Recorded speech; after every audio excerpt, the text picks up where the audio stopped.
Yo, how's it going, folks? Welcome to episode 158 of the Simpa Life Podcast. A long time no see. I've had a good, 3.5 months off, I suppose, at this point. As I was just telling today's guests, the reason I've been off, yes, I work hard and I deserve a break, but ultimately I received the stupidest injury of my life. I was eating a small piece of flapjack, sat in traffic, and got rear-ended by somebody who was carelessly on their phone and have damaged the joint down the side of my jaw, the TMJ joint.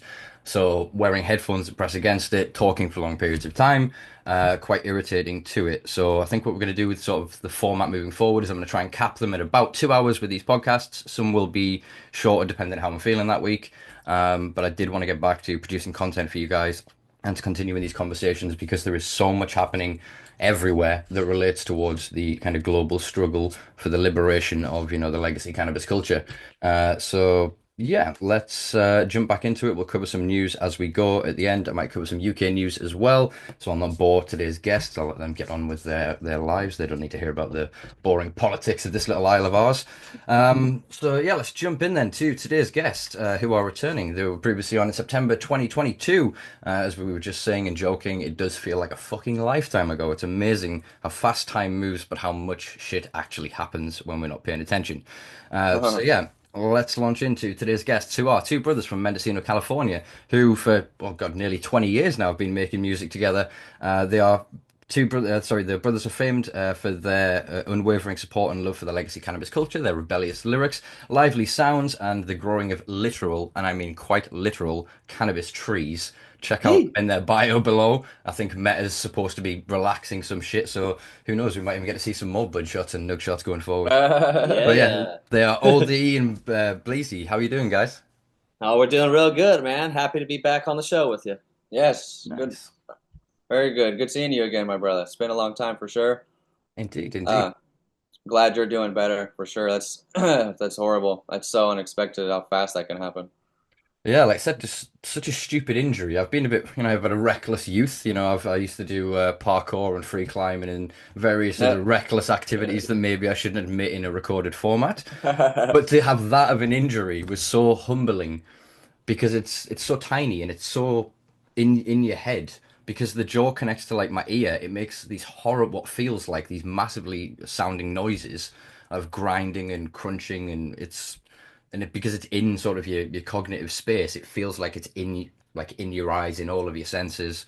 So it's quite a discombobulating feeling. So fingers crossed, touch wood, at the minute I'm doing all right. I've been quite quiet, which for somebody with ADHD and that likes to talk has been bloody difficult. But we're getting there. We are getting there. So yeah, so for people that may not have known, we'll obviously link to previous episode below. But could you give sort of people an idea of like how you describe yourselves? Like, what's your been your work in the space? What are you guys up to? What do you do? Well, I'd say we are we're pioneers in this cannabis industry. We love spreading the knowledge about this cannabis plant. We do our music is really cannabis culture orientated fully from our roots. From down to our beginning. We interweave our ganja farming and our music together so much where it's just really we're cannabis culture representers. We're activists. We are hardcore promoters of this plant and just trying to spread a positive message. We are, I would just say, hmm, trying to find the word that would go good with it. But I'd say, yeah, we're just really strong at just really representing this culture for the globe, all around worldwide movement of trying to get this plant freed up and get this plant access to everybody without being harassed everywhere we go for it. Yeah, we've been joking saying that we're turning into the plant ourselves. Like we pretty much are the plant now. Like we're a human version of, of a cannabis plant. When we go Well, to the garden and stuff, we see the plants and we just know like what they're thinking and what they need, what needs to be done at the time with with the big farms and stuff like that. And yeah, we just kind of turned into the plant over the years. nice. It's yeah, they say like dogs become like their owners over time, and I think it's the same sort of thing. And I've joked about it with people on this platform before that have gone from being, big gangsters, really threatening blokies, maybe being enforcers for cocaine dealers or whatever, grow a couple of plants and they're like, oh, I've got stuffed with, I'm gonna go out and put my feet in the grass. I'm sleeping on the beach with a little fire, and they're just getting back into this contact with themselves and with nature, Yes. and they have this juxtaposition with themselves. And I think the more time you spend with the plant, wait, with the right intentions, because there's enough twats in suits that are around Yeah. hundreds of Yes. thousands of plants that become more like twats, not less. But saying that, they're not consuming, so that's probably part and Yeah, that's parcel a of it. There's a huge big part of it. part. Yeah, they're Yeah. not even looking at the plant the same. Yeah, all the same way that we all do. Mm, true, Look, true. All right, so a lot has happened. Where do we want to start this? Um, what's sort of new with you guys, 2022. with you guys personally? What's been going on since end of 22?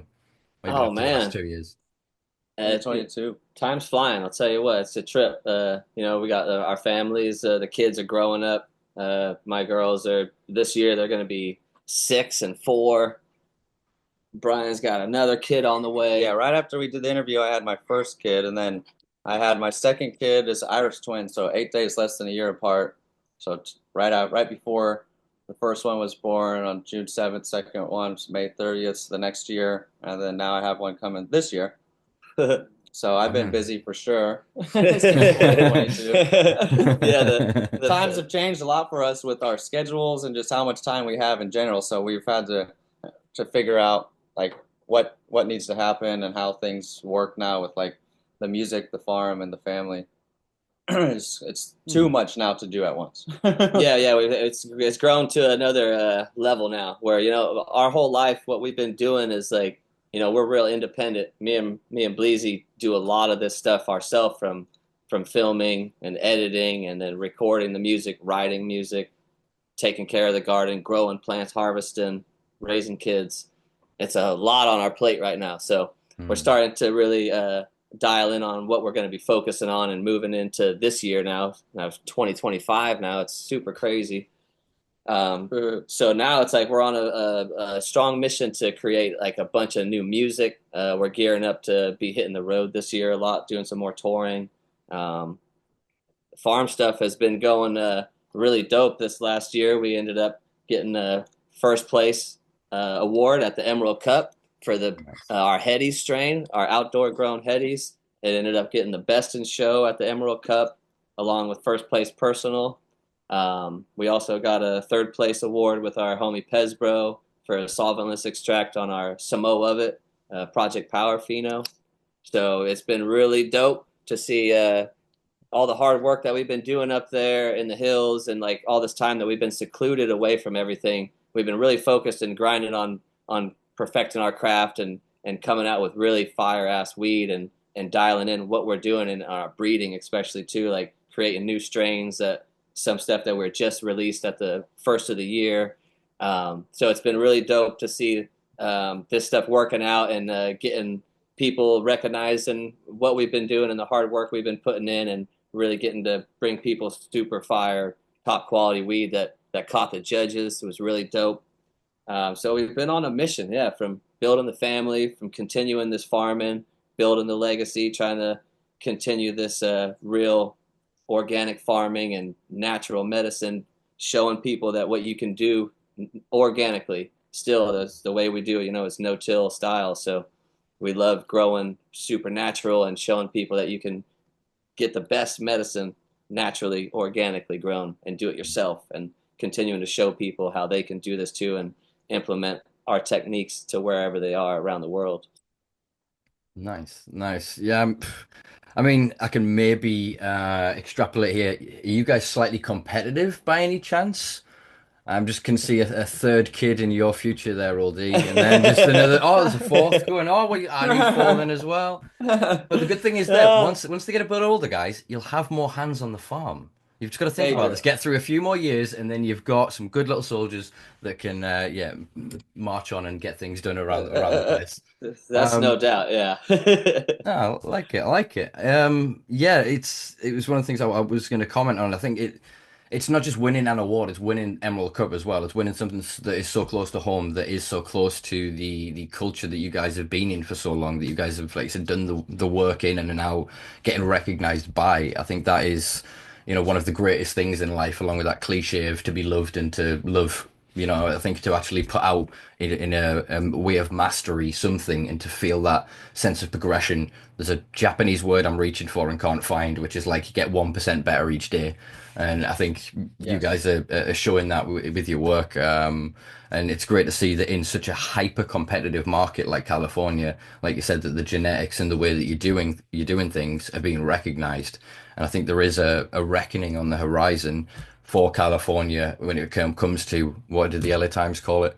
Hidden, air quotes there for my listeners, hidden pesticides. They did an investigation. I think it was like half of the things that they tested of vapes had these pesticides in that were openly declared by the growers, but the regulators, the cannabis board that spends so much time pissing you guys off because you're like, oh, there's one too many plant, or it's slightly too high, or it's 1 meter too close to an arbitrary building or whatever. They just kind of looked at the paperwork and went, that's fine. There isn't that push, like you said. It's from the culture, not the companies, for organic and for people to understand that, wait a minute, if I'm combusting and volatilizing this product, what is in that product? That really matters. It's not the same as eating it and running it through, our digestive tract, or it being ornamental. These things really matter and need, people like yourselves promoting it. Yeah, For for sure. sure. It's poison for sure. Mm. I should have asked a question in that, really. I kind of just succinctly kind of covered my own No. point. Yeah, you're Uh, very true. This just so many people are overgrowing weed now. It's just once it went legal, it's gotten way too overgrown. People that are all about the money obviously are going to grow the biggest garden they can when they just suck at growing in the first place. They have horrible plants a couple times. They realize, or they just realize from other people that sucked at growing too, that they need chemicals and poison for some reason. That's the only way they can pull off a clean garden. But then at the end, it's really not clean. It looked clean. It's sterile. Another thing is too, like weed's not supposed to be sterile. We talk about this all the time. Weed's not a sterile thing. You can't force it to be so clean. Like the organics is a dirty method. Like growing in soil is a dirty method compared to these mass-produced gardens. A lot of greenhouses, a lot of soilless gardens, a lot of liquid chemicals, a lot of different sprays they're spraying. mm, Um, and yeah, once it gets in the vape, especially, and it's just these flowers have to go in vapes because no one's gonna smoke the flower by itself. That's the thing too. All these vapes it's crap weed. You know how crappy this weed is. It's unsmokable flower. So they turned into vapes, and then it just shows all their problems times 100. Once it's condensed mm. like that, it's just crazy. Like vapes we've been really anti-vape for a long time, and I just feel like even though we smoke blunts, vapes are somehow worse for your lungs than the blunts that we smoke, which is so crazy. But I feel like it is true, especially with so much of these vapes. And like solventless vapes are out there and different companies that do rosin vapes. It's just really hard, and they're starting to get it down now where it burns good and it works in a pen, but they're just expensive. And you see in the stores, people want to get the cheapest thing, and it's there's a difference in the price for sure. Like expensive vapes of solventless are going to be way more expensive, and it sucks, but it's a noticeable. It has to be like that because it's hard to do. It's easy to do these poop soup vape pens. Yeah, it's mental because obviously yourselves as growers, myself and many of my listeners will know that you can grow pretty damn good if you've got access to good genetics and you know what you're doing for an initial setup.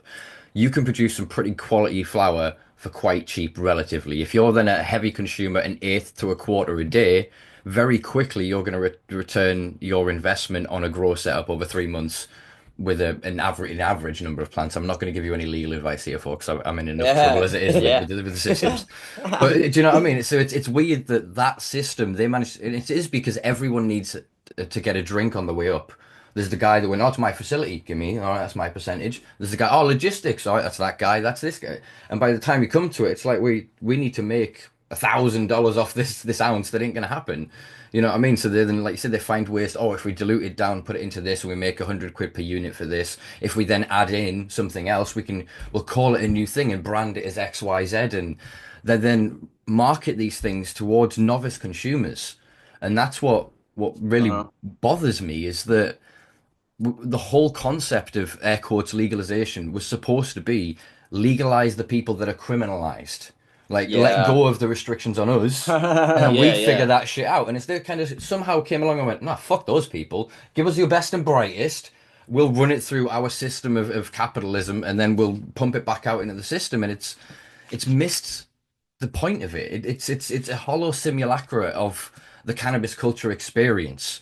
It's like they went to Amsterdam, but they never spoke to any of the people. And oh, so we need shops and fronts and people buy it like this and this, and they've not understood that people want to smell their weed. They're driven by their nose. People want to touch it. They want to feel it. They want to go, oh, can I? Do you know who grew? Oh yeah, my mate Dave grew this. And you speak to Dave, and he'll be like, yeah, dude, what I did was right. I've had this mother for 20 years. I want nerds involved. Do you know what I mean? I don't want these people that are, oh, I'm here for the $14 an hour or whatever it is. Do you know what I Uh-huh. mean? If we stuff the industry in the space with that, that's all we're gonna get. And it's like this AI. I can't remember what there's a Latin thing for the snake that eats its own tail. AI is fallen into this trap now where AI is eating AI and turning out even worse AI. And the cannabis culture, or the cannabis industry, sorry, has done this. It's now eating the cannabis industry rather than taking from the cannabis culture. So it's just getting worse and worse and hollower and hollower. And it's missing the point of the culture that is still, like I said, criminalized. We're still not that much further forward from our point of view.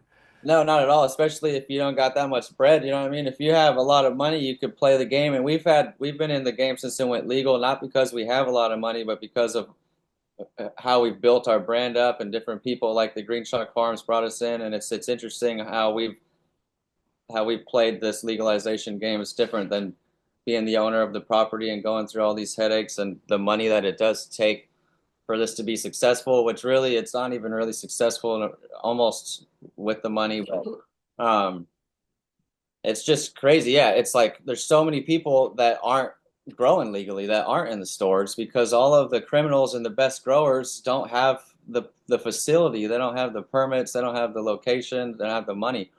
So it's changed to where what is in the stores and what is available to the novice new people is the mass-produced hollow internet weed. We call it also now it's like internet weed. It looks on the Instagram like good weed or it looks cool looking Mm. for a Plant plant. fake weed, yeah. But if you touch it, if you smoke it, if you get the high from it, there's nothing to it. It's hollow, like you're saying, is a good term too. It's so true.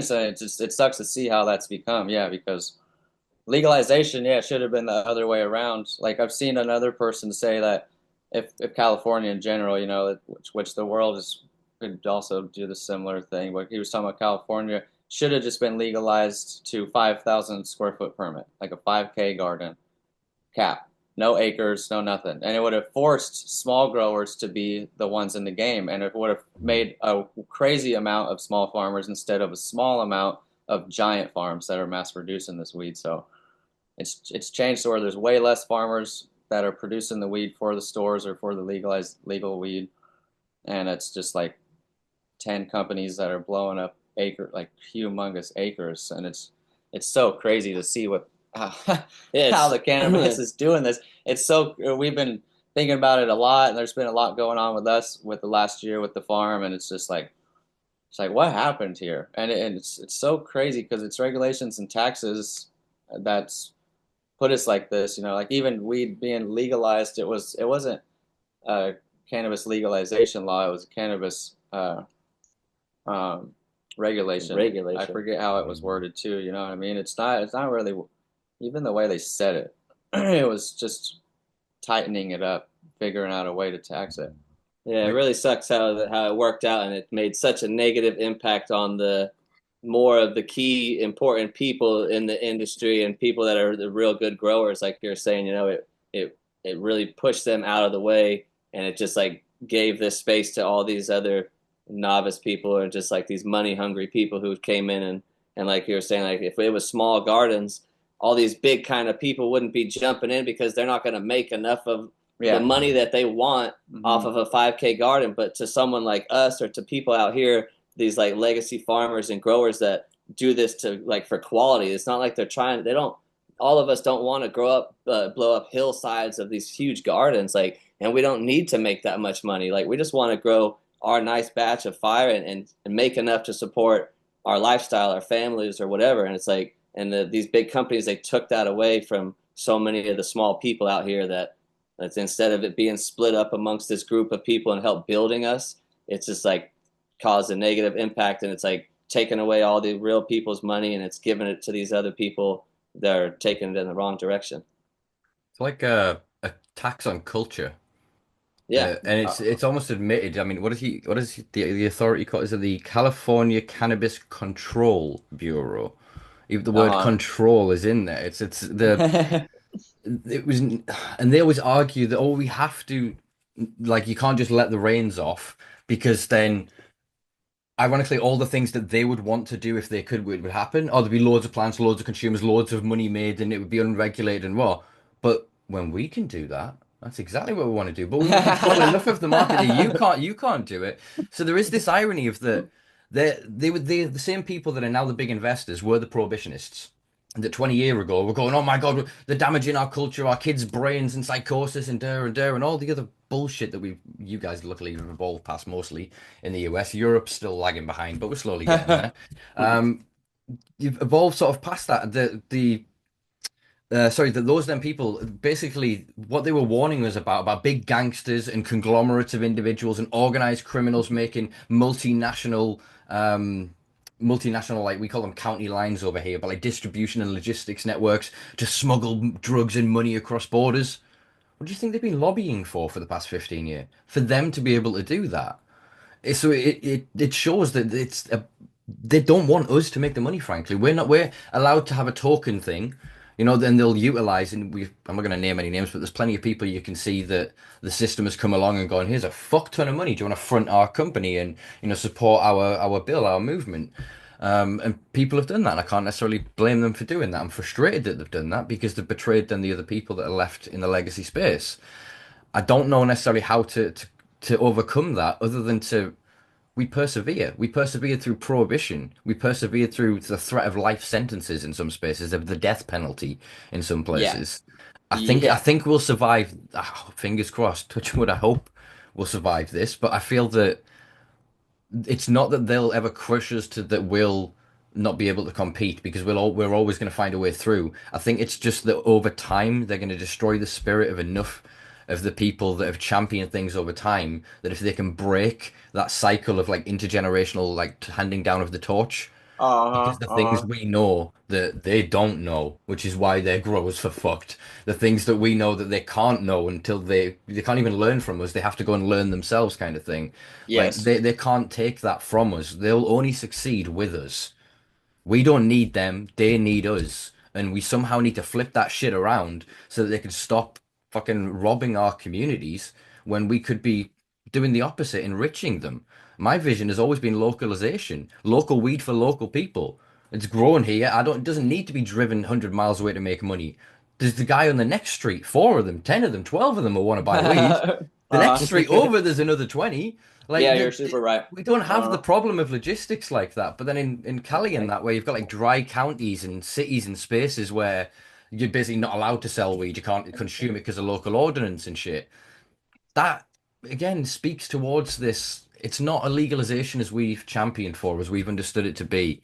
I think that's more in line with sort of decriminalization and descheduling. Like if it's not then a narcotic and our individual actions aren't criminalized, then why can't we conglomerate together to have like community action like they do with cannabis clubs in Spain? That's all based on sort of individual worker cooperatives, effectively.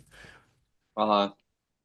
Yeah, yeah, you're super right. It's crazy. Um, it's so funny, even like for us, like in California, it's such a hard market, and like, and then we live in a tiny little town, but really, like, so much of our farm and because of our reach, and we do everything ourselves too, and we don't have a, even though our farm is big, it's still not big in the scheme of the legalization.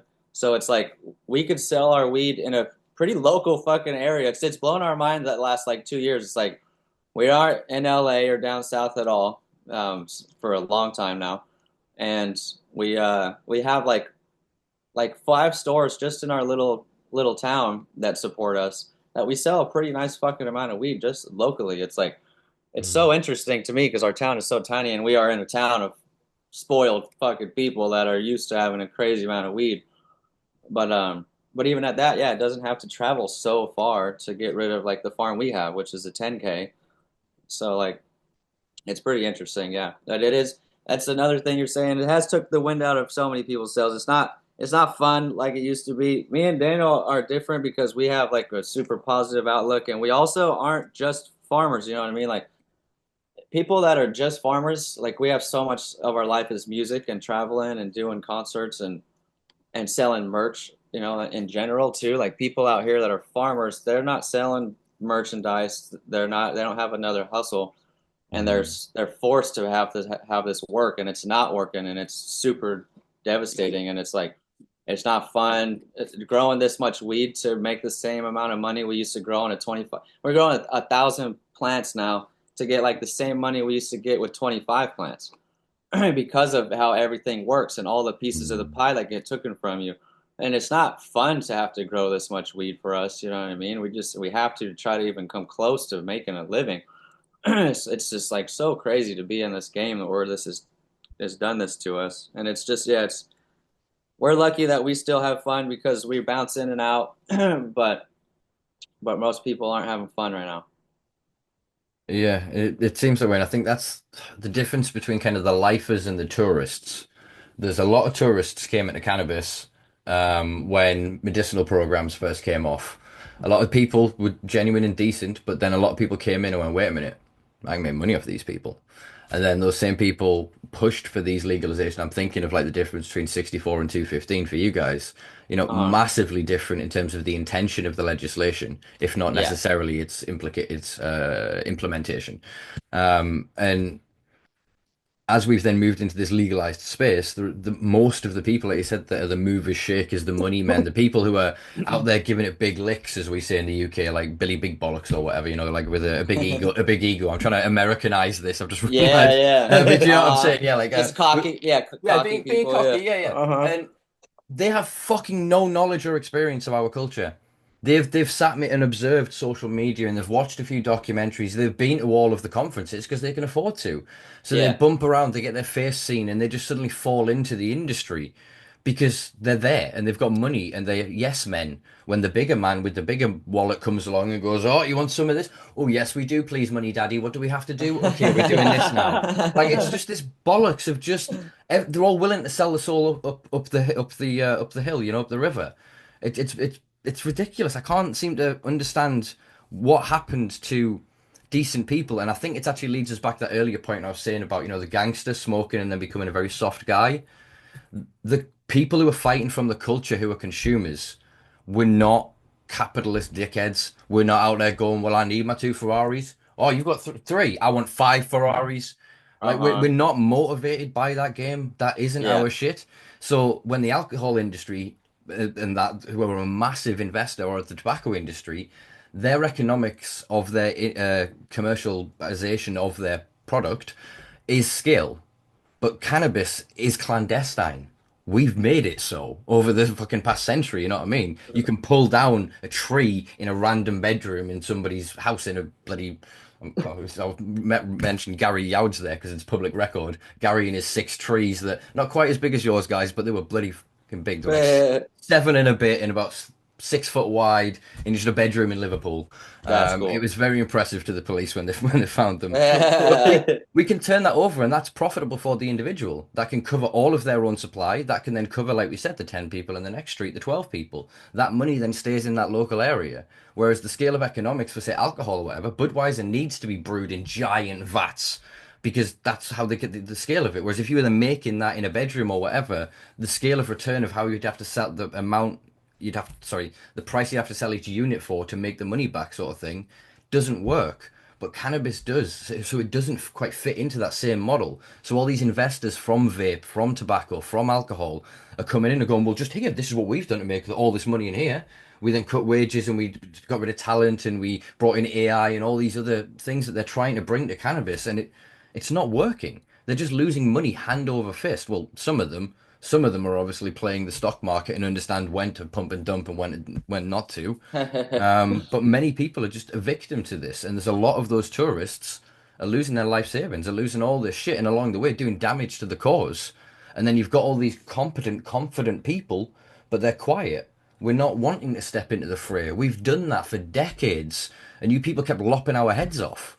So unless you Yeah. come to us humbly and go, we fucked up, we've got all the money and all the infrastructure, do you want to partner up and figure this out? Like if they genuinely came to us like that, not like tail between the legs, but just sincerely going, you guys have the talent, the knowledge, the experience, and everywhere, no matter what we do, you guys still are killing the industry. So let's parlay, you know? Yeah, for sure.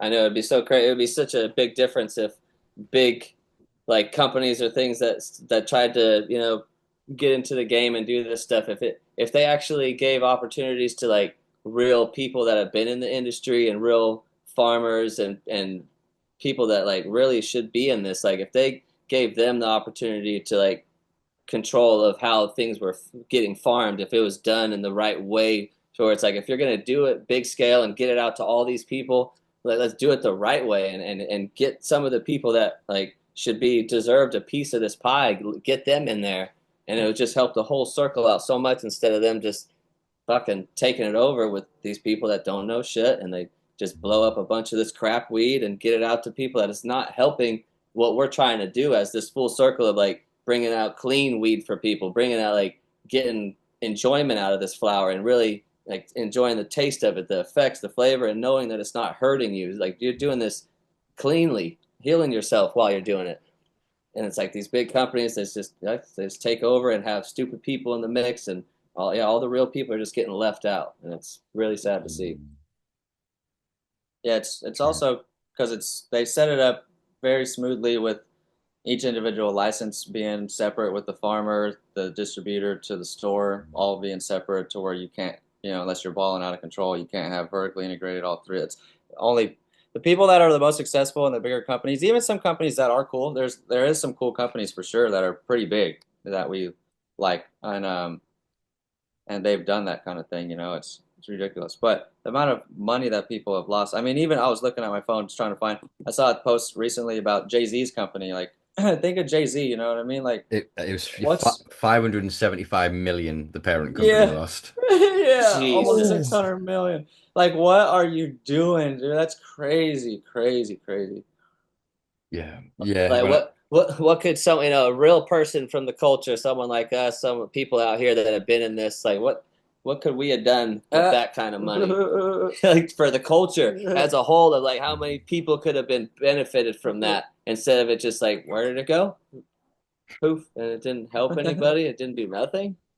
Yeah. The fuck? No one I know has even smoked it or tried it. I think they're selling like $50 pre-rolls and things like that, and it's the pre-roll market has long since been same with vapes. It's a way to disguise potentially not as Yeah, premium flower as it should be.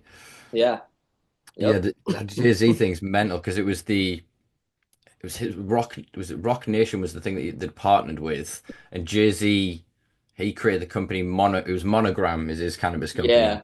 and Yep. they'd partnered with the parent company. I think in documents I was reading the other day, he'd separated literally 2 months, suspiciously close to the announcement of the loss and basically the parent company going under. So people are asking some questions. But yeah, it was last time we were talking. I think I mentioned that they'd basically announced that because he runs was it Live Nation that he owns probably. or something else? And because they've got a lot of artists on there, like Alicia Keys and loads of artists like that, he basically said that every artist was getting a weed strain. Everyone was going to Okay. get something that they could front. So I am quite pleased that this whole thing has collapsed because no offense to Alicia Keys, but there's so many people that are like, you may have smoked weed, but did you ever use your platform really? Did you Yeah. ever really champion it? There's people like, like your Woody Harrelsons or your whoever, or your people that took shit all the time through have never not been that thing. Yep. Yeah. They've still been in the mainstream and almost in spite, not even in spite of it, they've kind of it's become part of their identity. So there's something begrudging in me when I see people that, like I said, were quiet in the dark days, getting rewarded in the lighter days for not doing anything. They're just Right. taking Yeah. space from where other people could rise, like yourselves could rise to. If you want musicians with do weed, do you know what I mean? There's a few of them. Yeah, it's like even Redman's new CD. We've been bumping Redman's new CD recently. It's like he's one of the dudes too. Like, man, if he had a company, you would think that that would be way more supported by all of us in the culture than so many other people. Yeah. What's insane though? Also, is like even Willie Nelson's brand out here in California failed. Like they pulled out of California even, and they're only in other states now. I think Even Willie's. yeah. I think a lot of them are. I mean, Willie bless him with his age, and obviously he's basically retired apart from the odd thing here or there.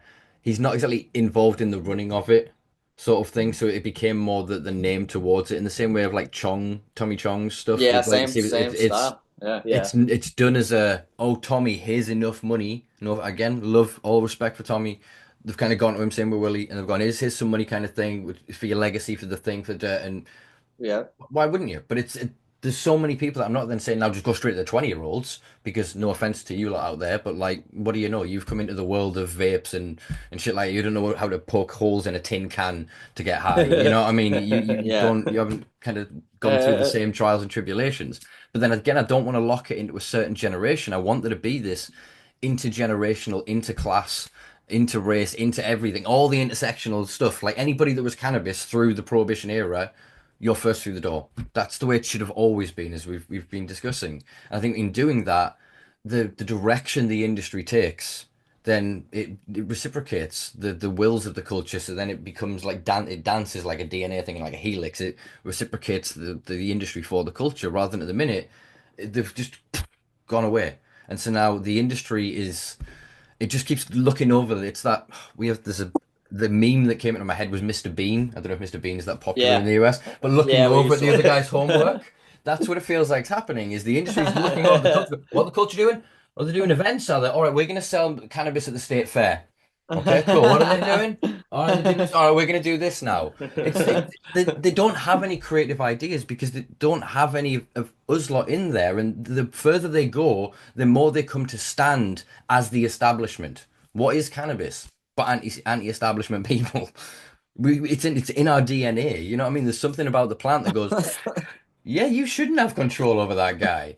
You know what I mean? You shouldn't tell him. You can't tell him what to do. Fuck you. You know what I mean? There's something in it that just wants you to fight for that equality, man. That's So, so funny. so yeah, I don't know how we square this circle. I'm enjoying certain aspects of the culture, having this little sort of tussle back and forth. I just wish that so many people weren't criminalized, demonized, victimized still. Like, I'm living pretty large in Durham at the minute. Since we last spoke, Durham Police, my local police force, openly letting us sell weed at our events. So I've Nice. taken over a Awesome. bit of disused land in the city that I've been maintaining since 2017, that we've called Hemp Gardens. And the past year, we just went, fuck it. I've basically gone, you can either put me in prison. Well, actually, that's the only way you're going to stop me is putting me in prison. So we dug out all of the old pathways. We cut down literally nearly 100 ton of overgrowth. We've just returned this old bowling green back to a functional park for the public. We're taking over Awesome. an old building and painting a big mural on that soon with like some weed leaves and whatnot. It's going to be fucking very Nice. a little bit in your face. But go 20 minutes down the way, to those fuckers are taking doors off.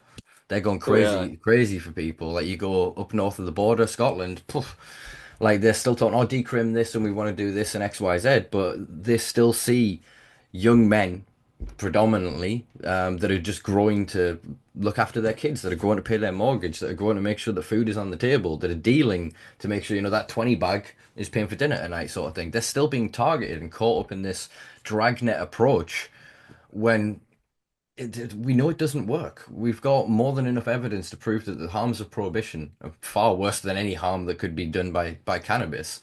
Yeah. And Yep. it's the globalization of kind of the people that have dominated now California and the American industry as a whole, like that investor class of people that flown to Thailand and go, oh, we'll get a hold of this. Oh, we'll fly over here, we'll get a hold of this. And they're trying to globalize it. Companies like Curaleaf and Trueliever and Yeah. you know what I mean? They're whispering in the ears of governments that are stood going, no, we'll never change our laws on drugs. What you do want us to do? All right. And then they're building that legislation and they're going, oh, like so Africa at the minute, it's like new colonization. The fucking these Western companies turn up and go, oh, cheap labor, is it? Grow us some weed. Oh, we're not going to decriminalize weed here. But we're going to sell it in the West though. Like it feels Yeah. so fucking wrong. And it's that because that money, that's success, isn't it? How much have you got? You've got $575 million you want to spend, you say? Like, do you know what I mean? That talks. So they're getting through the door, and as you said, that a fraction of that in any region would change the fucking world. Like we've done all the work down there with nothing, volunteer led, through a small donation that's made by people at our events. You know what I mean? A raffle and things like that. That's the kind of money that we generate as a community. Yeah, if some investor came up with that kind of money, Right? Isn't that crazy? Man. it's unfathomable. Like our council, like the councils in the UK, are screwed right now. Like the district councils in the same way they run like the states do. Although much more neutered, they don't have half the controls that the states do in states' rights, unfortunately. But our little council in Durham, £65 million in debt right now. They Jesus. can't afford to cut the grass. They can't afford to maintain the spaces. They can't afford to take me to court if they disagreed with me maintaining public land. Yeah. You know what I mean? So we're making a point through these events, through the work that we're doing to open a physical space this year, to with the discretion of the police, basically operate as a fully functional cannabis club, grow quality products by local people for local people. Do you know That's what I mean? awesome. It's Yeah. jobs for the boys, as I keep saying, and girls, but jobs for the boys is the expression. Yeah. Uh-huh. Like it's I want anyone, if you've got a talent, you live in this county, and we can give you that discretion. Stick a tent up. Show us your end Yeah. product. As long as you're willing to be transparent, because we want to know what you've grown with it, what medium you're using. Do you know what I mean? We want to have that accountability, that traceability, and then do in-house testing. But if you've got that talent and the skill, you're the one-on-one doing it. You're the one that deserves it. You know what I mean? And if that's a model Yeah. that we can prove over time to work here in the Northeast, it could work elsewhere in the rest of the country. Yeah. Yeah, that's awesome. Yeah, and it's cool too, just to, us getting that together. Food vendors, art people, anyone that makes it, it brings the community out. Yeah, it helps everyone so much having anything like that. All those things are so cool to do. Mhm. That's awesome that you're doing that. Yeah, we got to come Appreciate out there. I it. know, If right? I know. We're this. we keep it going. We keep it going at the scale we're going. We might have some funds to be able to do so. That would be fucking epic.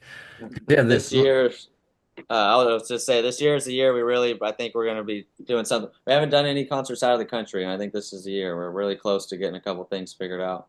Even the Cannabis in general too. We've been wanting to do that for years. I think we're going to pretty much be doing something for the Cannabis. It's almost yeah, see, 100%. you would rock that stage outside the pyramid. That would be sick. I mean, like the internationalization of legalization, as it were, has meant that it's created like it's like moths to a flame. Little lights have gone off around the world, and the cultures that from each country are drawing together and creating that space where you're seeing events and stuff popping up in countries, and you're like, wait a minute, there's a cannabis culture in XYZ, and you're like, oh, of course there is.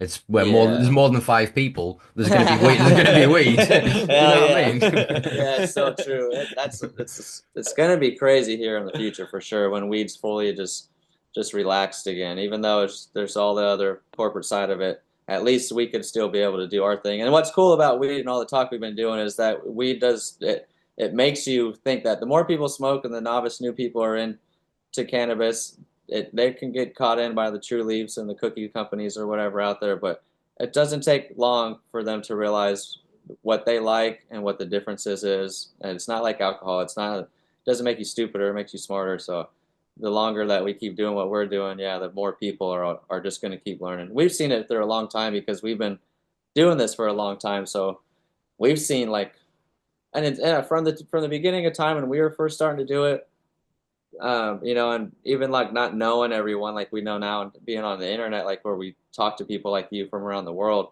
it's still like there was nothing like this like 20 years ago. You know what I mean? There's so many new people that like 10 years, like say we've been doing it for 20 years, like people that have been doing it for 10 years are incredibly gamed up now. And people that have been in it for only the last 5 years are already learned a lot. And it's like people learn fast and they're also just turning into us more and more around the world. More people are understanding what we've been talking about, like in the music.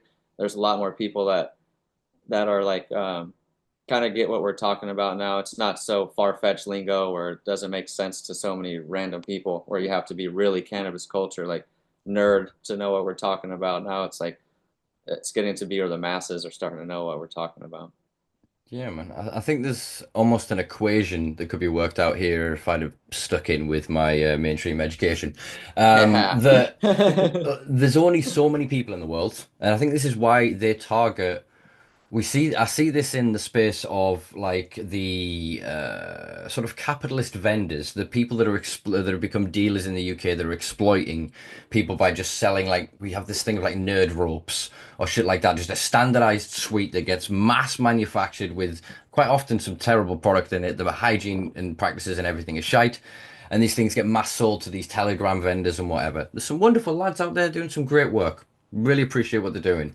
There's some fucking terrible people, and I'm losing my point. No, come on, brain. These vendors that like doing the terrible practices and whatnot. They No, I've completely lost my point. I'm trying to think. I'm trying to relink it back to what I was just saying before. I know where that was going, but I don't know where it relates back to what I was saying. Damn this weed. What's in that weed you It smoking? does that. Oh, it's sorry. Yes, it's the equation. Fucking hell. No, Right. yeah, yeah, It's the yeah, same thing. So yeah. the capitalist system that we've been complaining about, this kind of legalization monster that is just money driven greed and vanity. It doesn't care about soul, spirit, or compromising culture. They are the same as these unscrupulous vendors that I see in the UK. They have to target effectively children, the younger and younger people, so that they can get these people first into the market and go, no, you want us, you want this stuff. And we Yeah. ended up seeing a wave of like synthetic products, things that have more of an addictive nature than natural cannabis or kind of cannabinoids. So then people gravitate towards that vendor and that supplier for that product because of the adulterants that are in it. And we've seen this for a while with the synthetic sprays of like K2 and what was that other spice formulation? Black Mamba was another classic one. They've got really long numbered things as a chemical name, but they're the classic ones that we now see around the world when people talk about synthetic spice or synthetic cannabinoids. It's these SCARs. Okay. But basically, so they have unscrupulous business practices. Basically, this is a long-ended point. They have unscrupulous business practices, and can only have a smaller market. People age out, like you said. They become aware over time. They try other products. They talk to other consumers. They go to other markets. They experience other systems and other models, and so it's a finite system. That means legalization can only Uh, last so long under this current model because what they're doing is actually the more they sell to people, they accelerate their own demise because then over time, yeah, more people for become more sure. educated. You get so it's Yeah, that we're approaching that tipping point. Surely, it's got to yeah. be coming pretty soon. I think that's why it's this industry is stalled out. Whenever you look at Forbes or the Financial Times or any of these institutional rags that are going, well, oh, there isn't much, future or scope in the cannabis industry. And it's like, well, there's fucking billions of us wanting to smoke weed. You guys are just in the way. There's not a future for you. Yeah. It's like you guys, yeah, they're not seeing the future for you, but we all see a very bright future still if it just gets in the right hands and it starts to go the right direction. There's a very bright future. But Yeah. not, yeah, I'm glad that they see the downfall of all their things happening because it needs to free up space and make way for the people that are still here that were able to stand their ground and keep in it to start to actually really rise and then help bring other people back in it and then bring that circle back again. Yeah, I Mm. mean, and even like so many people are they're they're known, and people would support them. They just need to be accessible. You know what I mean? They have to have less of this other stuff taking up the shelf or taking up the space in their local community, like what you're talking about. I like that idea a lot, and just a little bit more of us being able to reach the end consumer, because that's how it's also fucked the game up, is that we can't get to the end consumer. Like we've been saying it for the last couple of years, and everyone says, about federally legalizing it out here in America, where you can sell out of state and not just be state to state, like we just can't sell out of California. So Mm. that's like a huge problem. California is a ginormous market, so it's like there's a lot to be made here, but you could think if you could go out of state. And then for people like us who are super known online around the world, like if we could just sell it on our own website and skip anyone and just sell it to whoever the fuck wants an eighth or an ounce or whatever, Mm. that would be amazing. And that would be a game changer, and we wouldn't need anyone. We could do it all by ourselves. And there's a lot of people that could do it like that. But that's like, too easy. there's no there's no I've way ju- that they're gonna want to open it that up that free. I've just thought of this is going to be an odd analogy, but like cheese.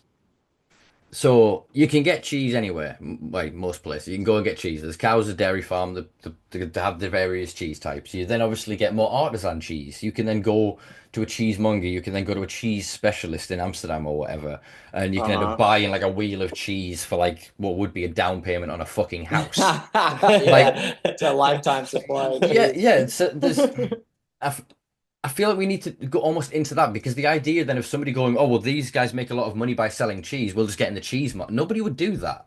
You understand that no, you need to know cheese. Like, do you know what I mean? So, but then if you want to invest and create that company, you can enter and go, all right, we're going to make American slice. Lawfully, we're not allowed to call it cheese. It's yellow.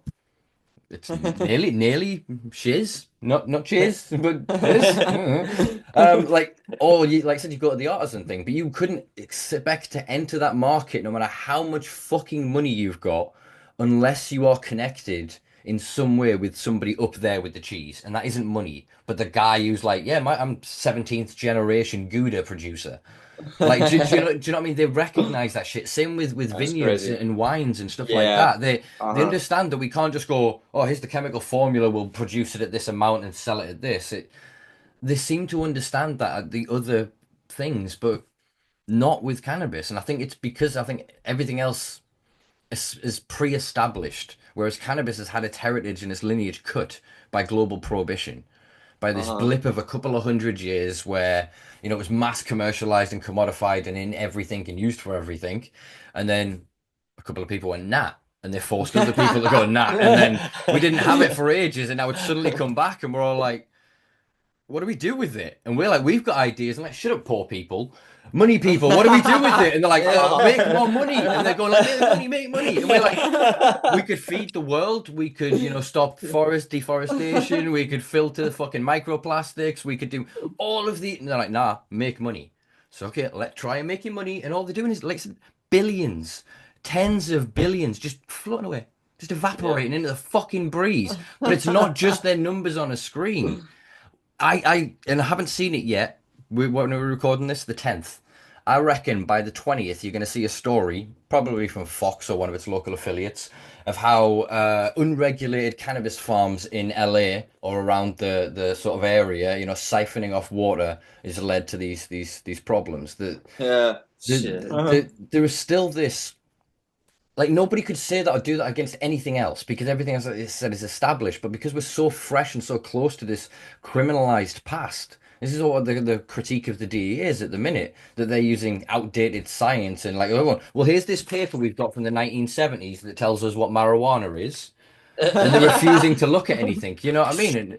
Uh-huh. And it's because that shit still exists, they can still weaponize it against us. And that's where I say that legalization's failed. I personally think that it's descheduling from the narcotics legislation or act in your law, in your jurisdiction from the law, and the decriminalization of all personal um, criminalization of any act or statute. That is legalization. Because then there are no restrictions. Then what you do is come along and then you go and get a nerd with his glasses and his clipboard and go, well, actually, these plants have got to be 75 centimeters apart. These lights have got to be like it should be so boring, licensed bullshit. It shouldn't be Yeah. men with guns and tanks and militarization of this. You've got, what do you got, fucking plant? Like, do you know what I mean? We still, that's the way it's still acted now, and it's like, what are you here for? Intellectual property.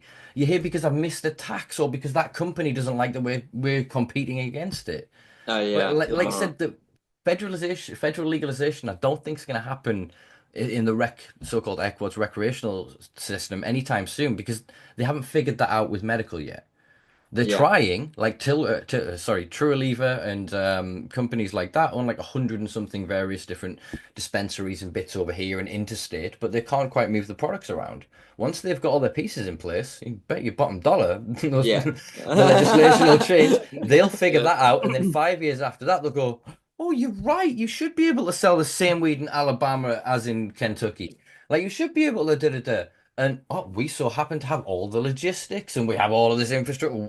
We'll just do it for you. It's just easier that way. Like, do you know what I mean? It's so obvious to the people that can see it, but they belittle you, make you feel like a conspiracy theorist, like a lunatic for it. And you can point to every other fucking industry that has been commodified since the first industrial revolution. It's the same playbook time and time again.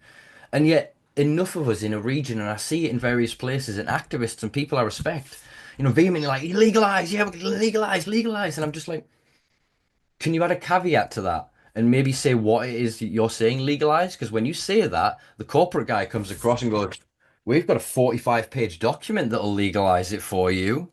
Uh And huh. do you know what I mean? And you go, oh yeah, shoot, you do it, you do it. We never get to see the Yeah. document. I don't understand the laws or the way it's going to be implemented, Yeah. the systems and The fine bureaucracy print that and the we're, way they yeah, do it. Yeah. Yep. 100%. So we Uh huh. need better comms amongst ourselves, and that, as I've said for a while now, I think requires more international cooperation. So you boys seeking to go out and travel a bit more, I think is wonderful. I think we need to see more people gathering together. Maybe if we weaponize these conferences and stuff to actually conglomerate in, but to speak of what has failed in your territory, what has worked in your territory, and build a global consensus model so that, yeah, I can just click online and yeah, I'll have to pay import tariffs and taxes and whatever other bullshit, but I could Yeah. then get an eighth of the head of EOG straight over here.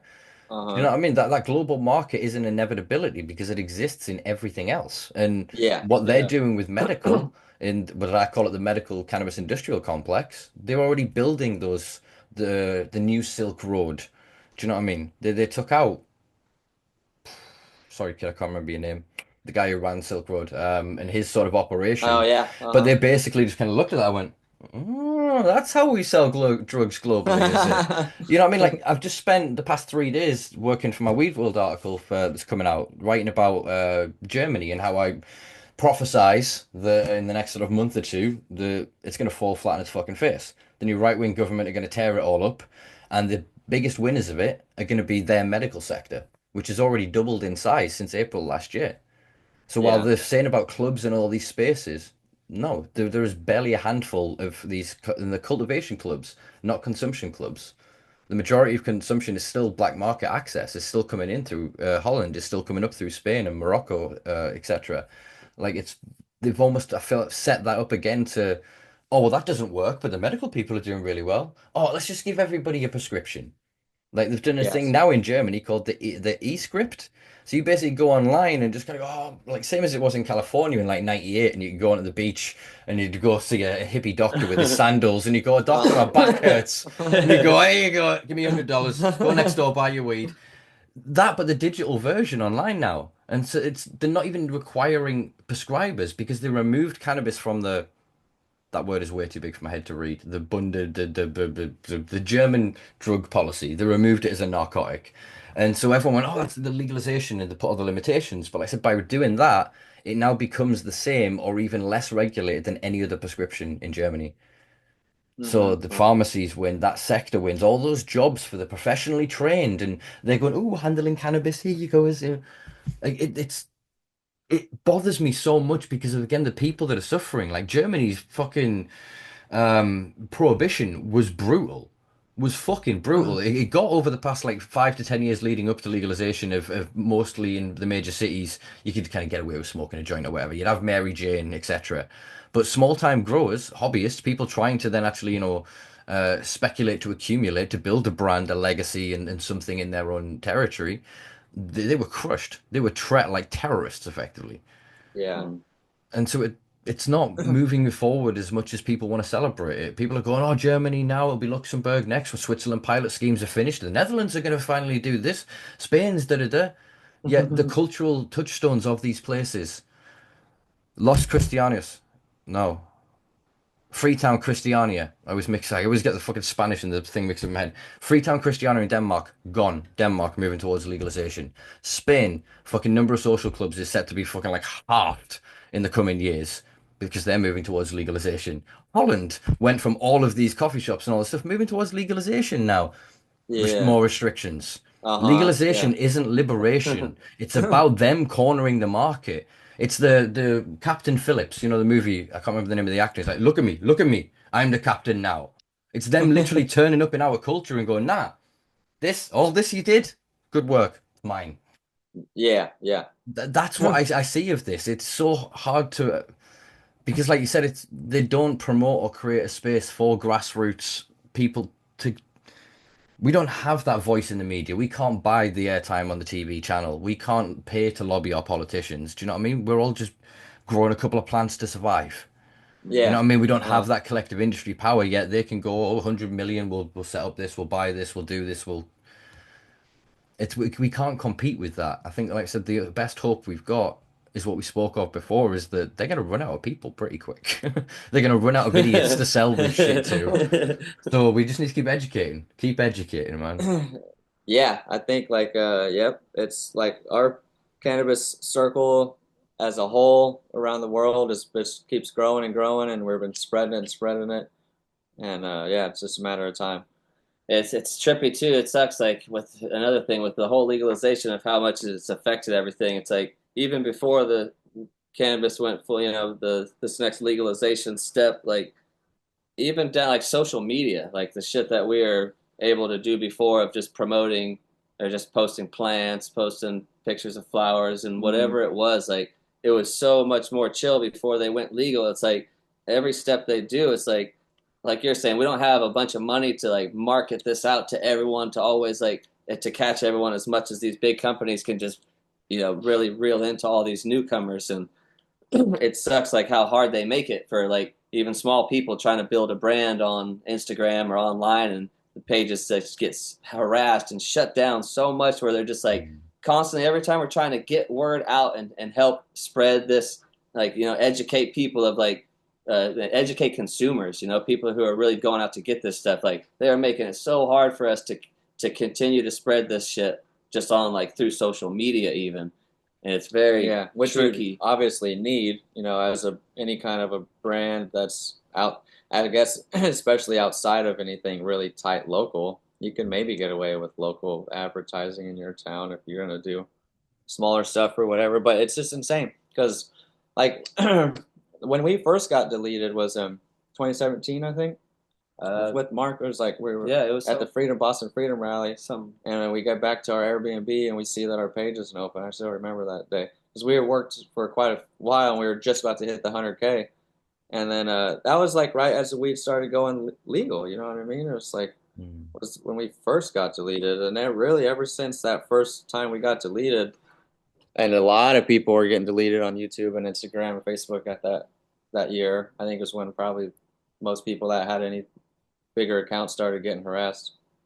And now it's still gotten worse until maybe this new thing would be really cool if it changes. But Right. Mm. people with like 200 followers can't even post a plant. It's not even like they got a reach. It's like, what do you do? They got 7,000 fucking followers. They get this 300 likes, and you're gonna delete their page because of what? Like the Yeah. algorithm tells you it's illegal, but you can post your beer on the beach all day or your bottle of tequila, I mean, you can. It's crazy. Yeah, it's like killing people, people yeah, jumping off buildings. yeah. They could show like straight like murders and things and like videos of people dying on Instagram and things. If it gives you that option of like, oh, warning, this content is whatever, and then you can click it and watch it. Yeah. Well, why don't they even like give cannabis a chance to do that? Even like, how are they just like so quick to just this is promoting. You're trying to sell drugs. You're trying to do this, whatever, going against our guidelines and delete this, strike you again. Boom! All of a sudden shut your page down. You're not getting no traction no more, or they just delete your page. And Yeah. it's like, why, how can we not promote this fucking plant? And how can people around the world that like there's people that are still getting so harassed, like how can they not just be able to grow their own plants? It's like we're just farming. It's like we're growing our own medicine. Like how did it become such a problem and such a thing for everyone to like drag it out and like attack people so hard, like you're saying, coming in with these guns and attacking us like it's just a plant, and they're just like it's so Yeah. mind blowing. It's mental the juxtapositions if you kind of put these things together. Like I often think of OnlyFans and I go, as a collective global society, we have said two adults can agree to a contract whereby I can sell you images and video of me doing anything you fucking can imagine. You can request of me things and pay me for said services. Yet two adults, one with a product that people want, that they've put all their time and love and energy into, and another person that wants that product and is willing as another adult to engage in a contract to purchase said thing. Nah, you can't do that. But you can do that. And I'm not moralizing about sex work or anything like that. I support global decriminalization of sex work. It's a human fucking thing. People, we do it anyway, whether you're exchanging money or not. When your missus says, will you do the fucking washing up? Will you do da da da da da? Your brain goes, "Wait, I wonder what's in it for me." And then you go, "Oh, I know what's in it for me." Like, do you know what I mean? That's how the world has fucking worked. So, Yeah, we're like I said, humans. yeah, when you look at then again, drugs, we love drugs. Humans love to change our consciousness. Like Yep. kids do a thing. We call it in the north like dizzy ducks. Like children spin around Yeah. until They they make love themselves it. not. Like that's them getting high. They're That's releasing hot. neurohormonal chemicals. That's what I said Like too. They're drunk. Yeah, they're just 100%, hundred they look percent. all happy about Yeah, and that never it. quite leaves us. Whatever when we find the stimulators, when we've got a phone in our hand and it's like constantly just dripping us that Yeah, sort of like that's the main. That's a new one. Yeah, yep. That's the ultimate new one. Yeah, it's the 100. So weed. There's no way weed's worse than that. it can't be. And even if it is for some people, everything can't be good for everybody. No, that's It just exactly true. can't be. And if it then is something that it's this, there's a thing called we have in the UK. I can't remember its Latin name, but it's called the suicide plant. Um, oh, it's like it's. I've seen it at a UK garden. I don't think it's indigenous to the UK, thankfully, but it's the bristles on it, like the nettles and the sting of it, the enzyme that it releases, causes so much of an increasing compounding pain effect on your neurosystem that it drives people to kill themselves. There isn't a way to kind of reverse this thing. That plant Whoa. isn't illegal, like unlawful. It isn't criminalized. Yeah, cannabis is. Jesus. Like there's a whole host of plants that will fuck you up beyond Yeah. belief. Yet we've never thought to criminalize because nobody's wanting that shit. But a Uh-huh. plant that when a lot of people went, it was just fucking. I want more of this. And like, why do I want more of it? Because it's really good. Ban it.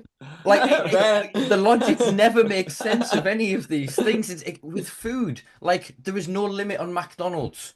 You could quite easily, feasibly, and I've done a road trip a couple of times across America, get on the same road and eat McDonald's 40 times in the same journey, and Yeah. nobody's going to stop you. That's your free right. Not just as an American, as a fucking human, you are entitled to engage with, to excess, in my opinion, frankly, whatever the fuck you want, as long as that excess doesn't then cause undue harm to others.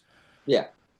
So Yep. we have that kind of libertarian attitude towards so many things. Again, you guys live in a country of, gun ownership and the right to bear arms, and the contradictions within so much of not just American culture but global politics, regional politics, national politics, and cultures. And then when it comes to the war on drugs, it doesn't make sense how in 2025 we can have the rational the world is fucking burning, half of it. The other half is fucking flooding.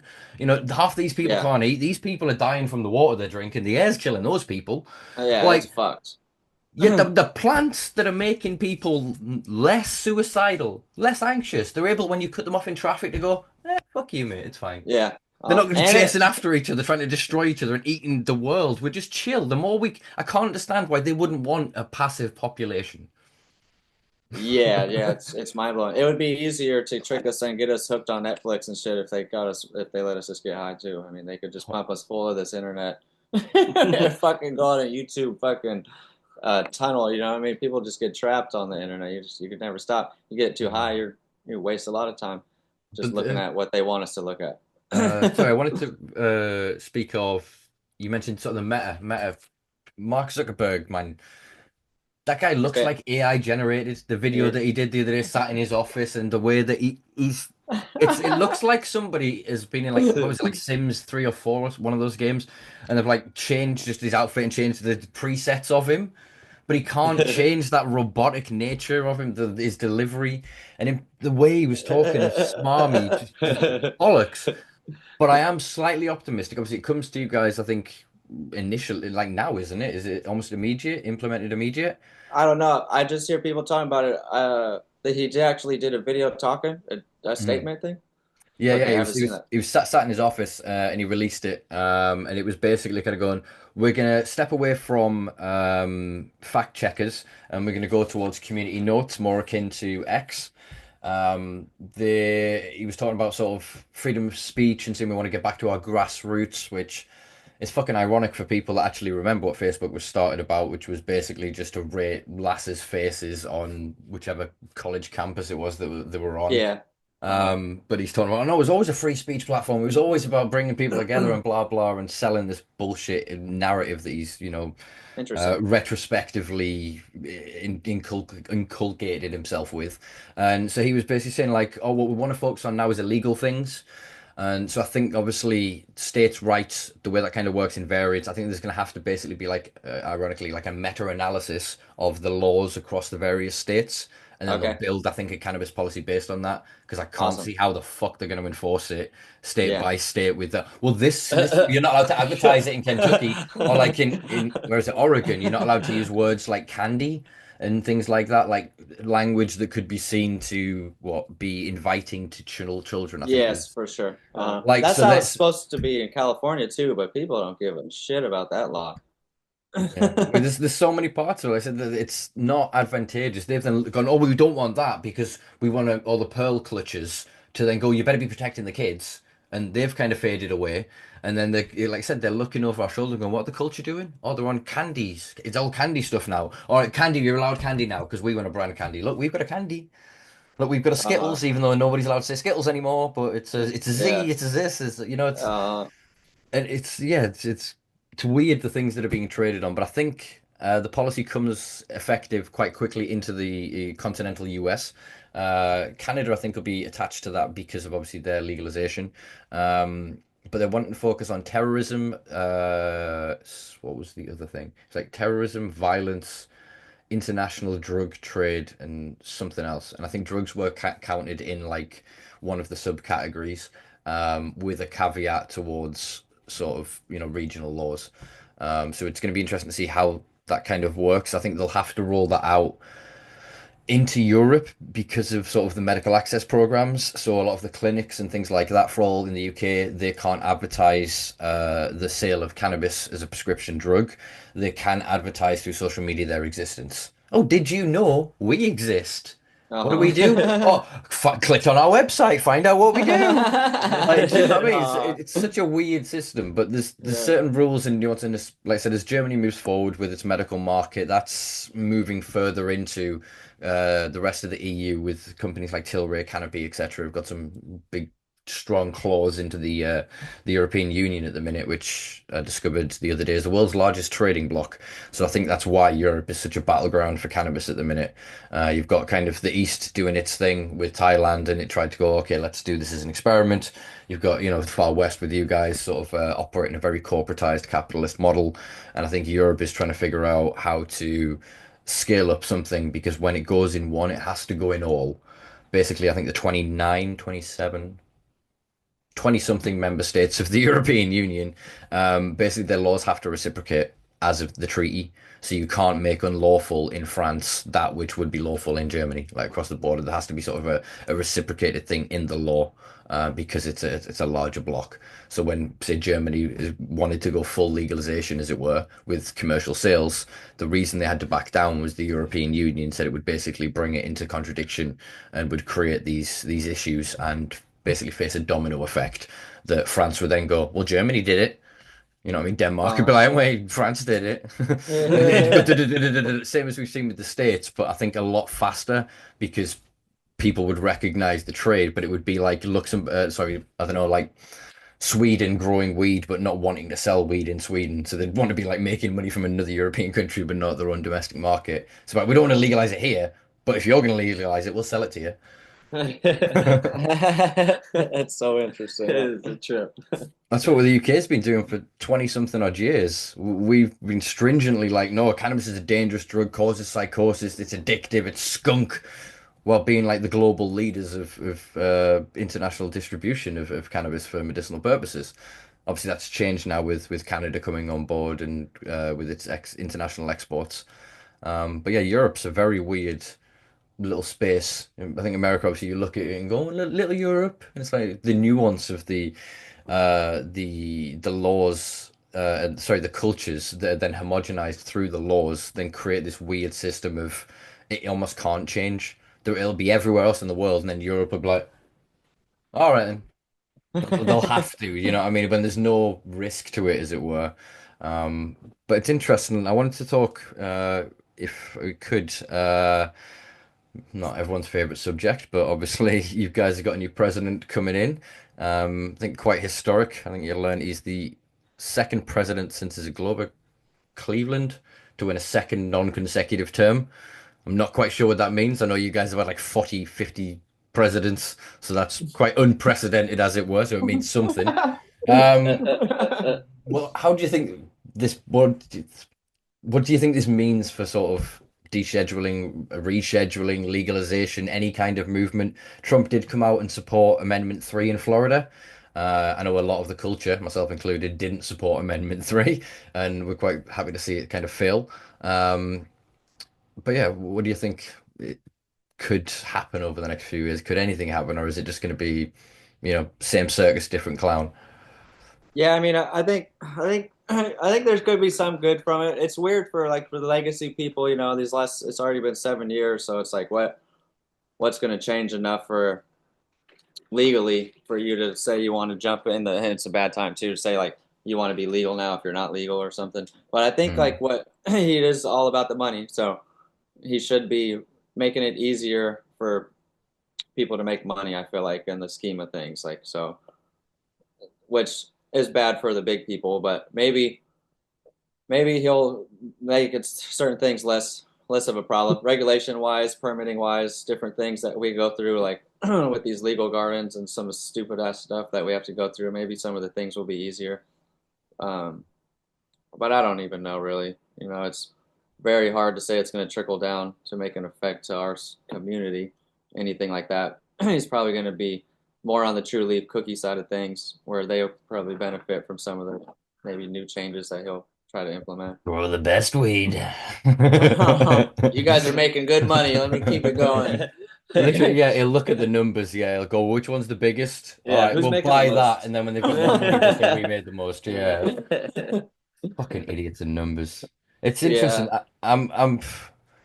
There's a small part of me is going, well, Vice President Elon Musk.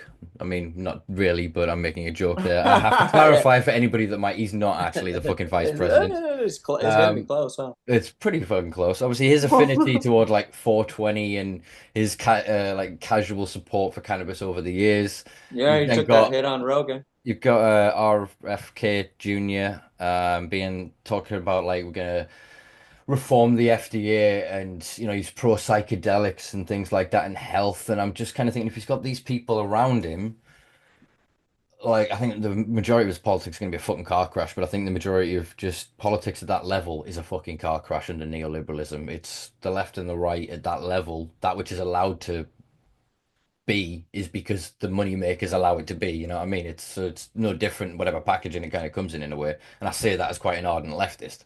But I think the things that they could end up doing on the peripheral things that could accidentally, or if Trump's dealing with X, Y, Z, and RFK goes, well, you know what, fuck it, yeah, you're right, then, and they let something happen in the medical sector that then causes another boom, that then causes, interstate trade, interstate sales or something like that. Um, I think then that could be a benefit to the culture. I don't think that it's going to go backwards. I don't think he's a prohibitionist. Like you said, I think the No. money Uh-uh. talks. And I think from a cursory glance at American politics, other than sort of alcohol prohibition, most things you people, no, I've just thought of several caveats to that and it destroys my point. And rather than caveating all of the points, I'm going to get rid of my point. Um, yep. Save myself there. But so you guys generally don't kind of renege or remove policies that are then put in place. You're moving in one direction, it would seem, as Americans, as a culture and as a country. Yeah, Was the point I was going to very make. for sure. Eddie Lett, before he passed away, he really wanted to try to make a change on this Prop 64 thing and try to do some kind of big reform, and he was working hard to do different things, but it didn't happen, obviously. And they had some cool ideas, but it was just like I don't see how you could go backwards now. Yeah, what the fuck are you gonna do? Everyone's Mm. already set up. It's way too big to go backwards. So yeah, whatever moves on forward. But I do, yeah. I mean, the other way around, if the if Kamala or whatever would have won, and that would have been a lot worse. I don't even think Meta would have. Whatever Meta just did is probably wouldn't have happened if Trump didn't win the election too, I which is think, pretty yeah. ridiculous because that's huge. Just if this is true, to Mhm. be able to be on Facebook and Instagram freely finally. Because X is badass that you're free, but what's X? For like cannabis culture communities, not a lot of people on X. It's very slow. Take a long time to build that up, and we've always liked Instagram, just our style of like it's more of a picture Mhm. oriented website too, and then we got deleted too. Actually, I was thinking about that earlier when we were talking about the Facebook. We got deleted on Facebook, just the Facebook profile we had for 10 years. Oh yeah, 3,650 something days, it said, like earlier last year. Oh, Maybe you've got the decade ban. yeah. decade ban. Our original page got the decade ban. Really? Yeah, I've never even Decade seen dope. nothing like this. I was like, holy shit, I guess we should start a new one, but we were like, still like, fuck this stupid shit. But Maybe it'll come back to life. yeah, I don't know if that changes anything for us trying to reinstate something, but I think there will be retrospective. They'll kind of have to because that's what they were saying they removed it for is that the AI removed too much. He said that if it blocks 1%, if even just 1% of posts that should have got through, that's millions and millions of people. yeah. So he said that then needs addressing. And I agree entirely that if the Democrats had won the election, I don't think Meta would have got closer to it. The big corporates are the Western oligarchs now, and so they're just cozying up to power. And so because Musk has got so close to Trump, yeah, Zuckerberg's gone, wait, we just lick the boot and do a few things and we get rich? Like Musk more than doubled his wealth since Trump won the election. Like just by being close to the prick. He's gonna be a trillionaire before the midterms, you know what I mean? It's an Oh, insanity. dude. So the everything's moving sort of around that, and I think that while they're doing whatever the hell their plan is and their goal over that sort of end, They're planning something. we without getting too far into it, I think if you want to then look at in sort of Zionism and a lot of these, octogenarians, these very elderly gentlemen and ladies from around the world are ardently committed towards what is effectively a death cult. The actual belief that when Israel is complete, Jesus comes. That's not even a joke. I know that's just because they're dead air and Yeah, probably just, that's it's really. changed the tone of it, but that's No, yeah, genuinely what they fucking believe. So while yeah, they're creating the apocalypse, that's insane. as they fail and fucking do whatever the fuck they're doing, it's going to be horrible and hell on earth. We can build what comes next in our own cultures, in our own ways. We can reconnect with each other. And I'm hoping that, like I said, a few of their decisions that even, and most likely, through unintended consequences, give us a little bit more wiggle room. Or they Yeah, That's create what something and everyone goes, why are we investing in cannabis? Let's go put all our money back in Lockheed. The war's coming. Let's fucking make some money.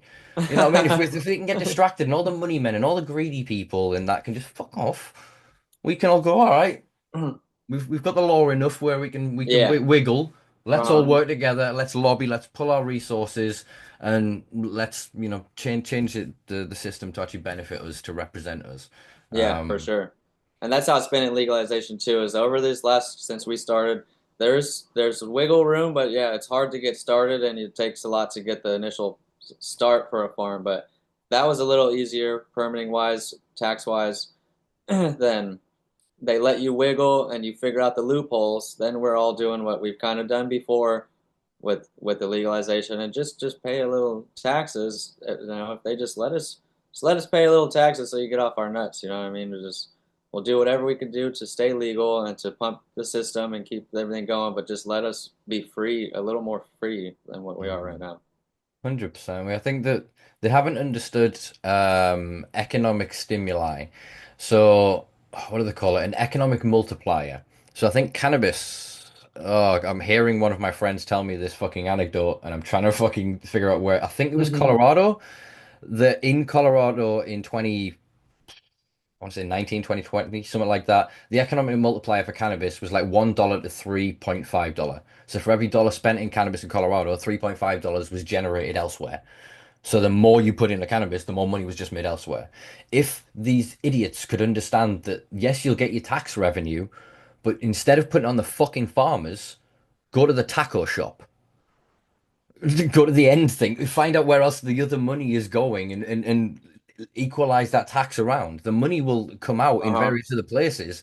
But if you put Yes. in a 90% tax on the cannabis, but a 2% tax on donuts, Uh-huh. like you know what I mean? yeah. It balance this shit out. The weed people, Yeah, look at the Venn exactly. diagrams of Huge. people that smoke weed and eat donuts. There's a good crossover there. There's much smarter ways of doing this, but they Way don't. smarter, yeah. Yeah, it's and Uh-huh. Yeah, maybe because we get it. that's the killer part. Yeah, the farmer is getting screwed the most, It's crazy because it's even hard for a store, which you think the store would be the easiest. And in the beginning, when it first went legal, you'd think the distribution people are going to have it the easiest. But really, that's almost a no money job right there. Um, I'd say it's banking's almost, such an issue with it though, isn't it, as well though, because oh yeah, the the industry's banking's, left so cash heavy, independent. yeah, which is like when you got a little loophole wiggle room, that's okay. You know, too, when it goes to just straight automatic payments, no cash, that's going to be kind of a bigger problem, I think, than having a banking problem we've been having. I think in Yeah, terms fuck. of liquidity in the industry, I think you'd rather have the problem of a warehouse full of cash than digital money in the sphere when the bubble pops. Do you know what I mean? Exactly. So actually anybody that's paying these ex-soldier veterans and that to guard these warehouses full of cash, you're probably onto something there. Just make sure the rats don't get any of your money. Aye. Or switch it to gold, yeah. Yeah, exactly. Yeah, but stuff. Put it into actual stuff. I mean, Yeah. not gonna spit on Bitcoin or anything, but I don't get it. I don't get taking real things and turning it into numbers in the hope that the numbers get bigger. And no, the number gets smaller. Yeah, but today it's bigger. And then Yeah, I tomorrow it'll mean, be bigger. God, And yet it has gone past 100,000 and I whatever else. know. But They said it was gonna years and years ago. I can't believe it finally that did it. that's just another bubble. We saw the dot-com bubble. We see every 10 years or so housing bubbles, you know. Yeah, Cannabis if is you going to can, be another bubble that we've already had some small pops, but yeah, when the there's certain big Yeah. one people that goes, pops. Yeah. There's certain people that did Bitcoin money with cannabis or invested and sold at the right time, perhaps. Similar money, maybe not giant Bitcoin money, but mm. But at least weed something. Weed does something. Weed captures carbon. Weed can build homes. Weed is yeah, clothing. Whereas those numbers exactly. on a screen, it's so resource intensive to mine Bitcoins. And again, I just It is. I it's like don't we understand that shit. Yeah, I thought it yeah was just a number too. I don't know where it actually comes from. Like how it can't be a real yeah. mind, dude. That don't make sense. It's I'll do my little PSA to any of my vendor friends and anybody that listens to me. Uh, We are on the precipice, and I mean, it could be tomorrow. It's probably going to be a couple of years, but it could be tomorrow, of quantum computing that can break encryption. The way that the blockchain work means that everything you've ever done is recorded on the blockchain.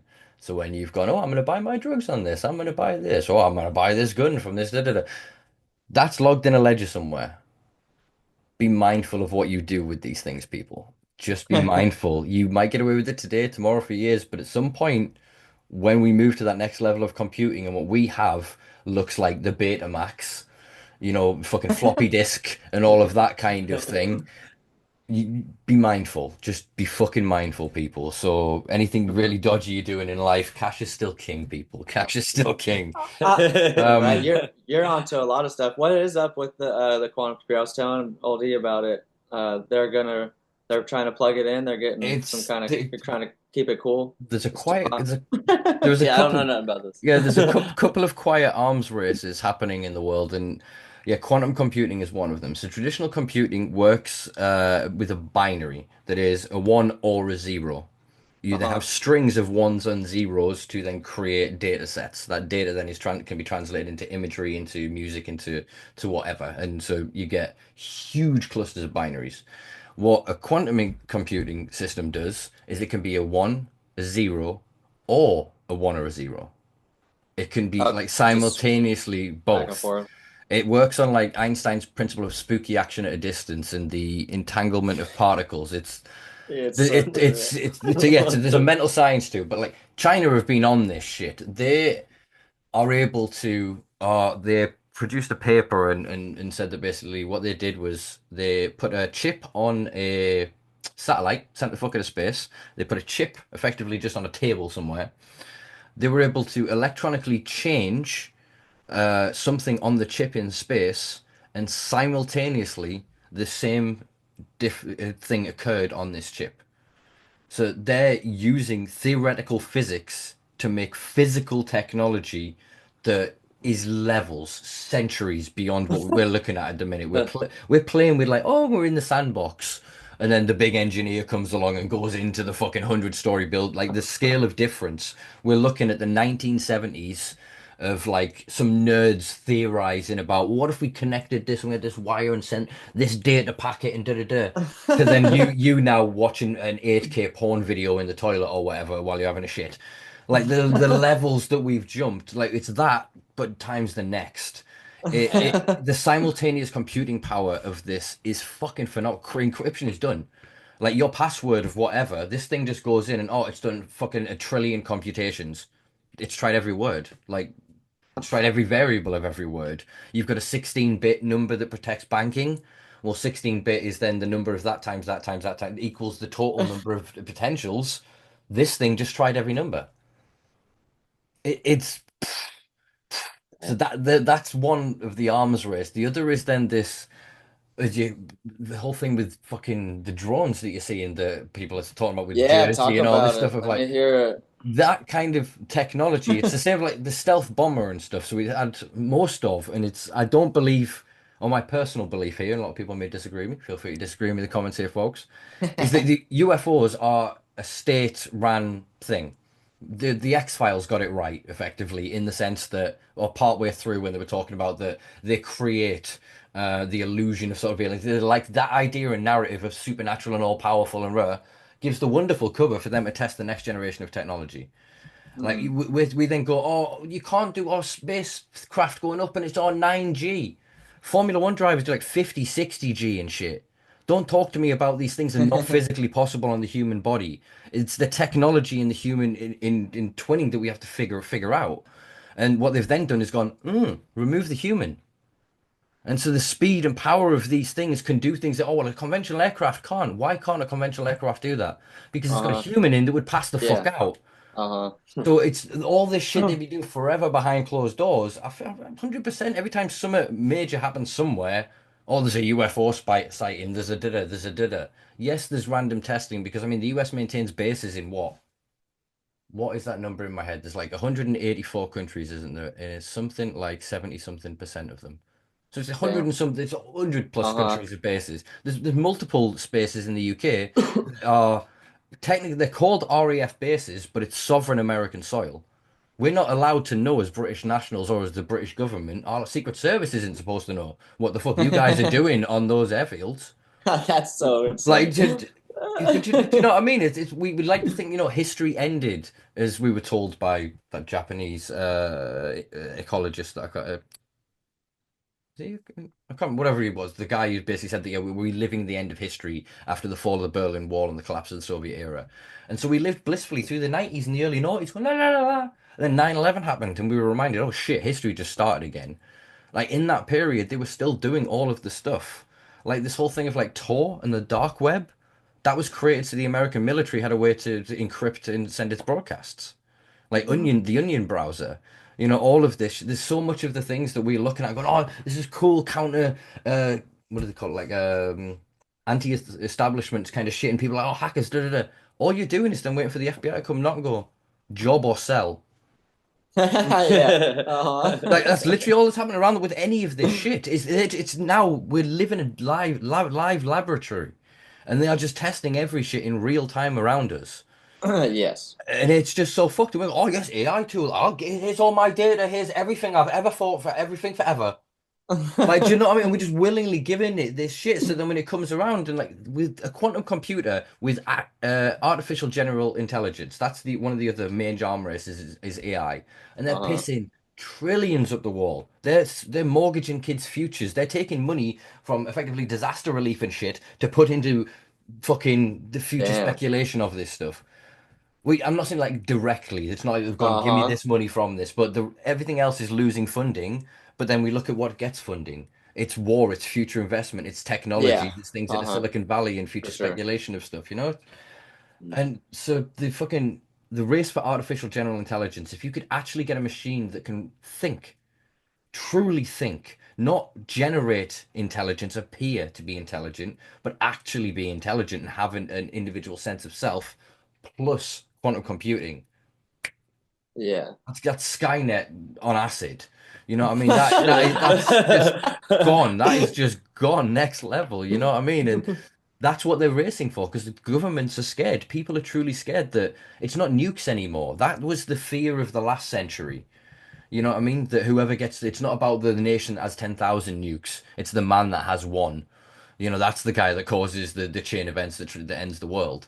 That was always the thing of like mutually assured destruction and how we ended up with the stalemate of the Cold War of that arms race. And Hmm. that's where we're at with these technologies is whatever country is first to have that, press the button. We know everything China's ever done. We've got every single one of your secrets. Like, do you know what I mean? It becomes such a fucking thing Holy instantly. Like shit, man. anybody that's anything, we can hack the thing. You're gone. We own the internet. You know, Elon is said to have God mode on X. It's God mode for everything. I don't like that bank. I want everything they've got. That's ours now. I want you to, you know, you can generate a real-time video in 8K of that prime minister doing God knows what with whatever you want, and people will buy it and it's done, it's gone. It's like the power of that to define reality, to generate reality. But then the scariest part of it, and what a lot of these people that worked for Google and Alphabet and whatever else are coming out and going, no, you should be terrified because if this thing is Hmm. thinks for its fucking self, it's going to be built on us and what our culture has been. And what are we? We will kill each other. We will sell our grandma to save our own soul. I'm not saying all of us, but you know what I mean. Yeah, the human We're a race. Yeah, yeah. vicious Uh-huh. species when it comes fucking down to it. When you Yeah. really think of it, like if we build a machine that's like that, and then it finds out a senator is leading the charge to then get it turned off, and it has the ability to hack every nuke on the planet. Do you know what I mean? This sounds like a science fiction of the far distant uh, future. But if it's we are not not no more. really careful, like we got together in the 80s and 90s, globally, granted, China have really fucked this, and we fucked this, and you guys, a lot of people fucked this. But for a couple of years, we pretended we didn't around cloning, around genetic manipulation, before they perfected the CRISPR techniques. That we were coming up to the concept of that, and people were like, no. This is wrong, mental. You had the religious people going, you can't fuck with God's beautiful work. You had then the atheist scientists being like, wait, we just don't know what the fuck it'll do. You can't open that door. And so we all kind of went, all right, we won't fuck with this. We in the UK had a thing called Dolly the sheep. We cloned a sheep and went, Yeah, oh, I are saw we that. brilliant? And I Uh-huh. can't remember what it died of. It died of something, but I think it was more of a natural cause. It wasn't then directly related to it. But then people were kind of like, well, we shouldn't be doing this. This kind of feels a bit odd. And we're now moving to. Have you heard of? And this, the other major thing you can see, folks. I haven't had an opportunity to speak publicly on this platform for a while. The other thing that's terrified me since I've been away is left hand and right hand molecules. Uh-oh, I Do don't you heard know? about this. No. No. So this terrified the shit out of me. So I'd learned about left hand and right hand molecules because of cannabinoids and patents. And so the way that drug manufacturers, especially during like the concept of like legal highs, so like these synthetic cannabinoids, cathetone, I can't figure out what word I'm trying to say there in my brain. But various other compounds that were then created in laboratories were designed. A guy would literally go, "What's that? What's MDMA look like?" And I was really, put a carbon molecule there. Oxygen there. All right, synthesize that. Let's take some of Uh-huh. this shit. You know, Alexander Shulgin and that and his Yeah. missus did a lot of the underground work of that kind of thing. Uh-huh. But then it became like this whack-a-mole. We'll ban that substance, or we'll change this substance. And all of these things just really start to get messed up. And then in the process, we'd known for like over a century of like this idea of like left hand, right hand molecules. But now we have the ability to effectively print, design, to use technology and program things in a science beyond my knowledge. But basically, they're able to mirror these molecules. And think of it this way: that your body is designed so that everything you interact with is right hand. Everything is a right hand molecule. So your immune system, your everything that interacts constantly, your microbiome with all of these other things around you, you have trillions of things living on you and your fucking eye cells and everything. You are a universe of bacteria and organic material. All of that is right hand. It all talks in right hand. You then go, a germ comes to your immune system.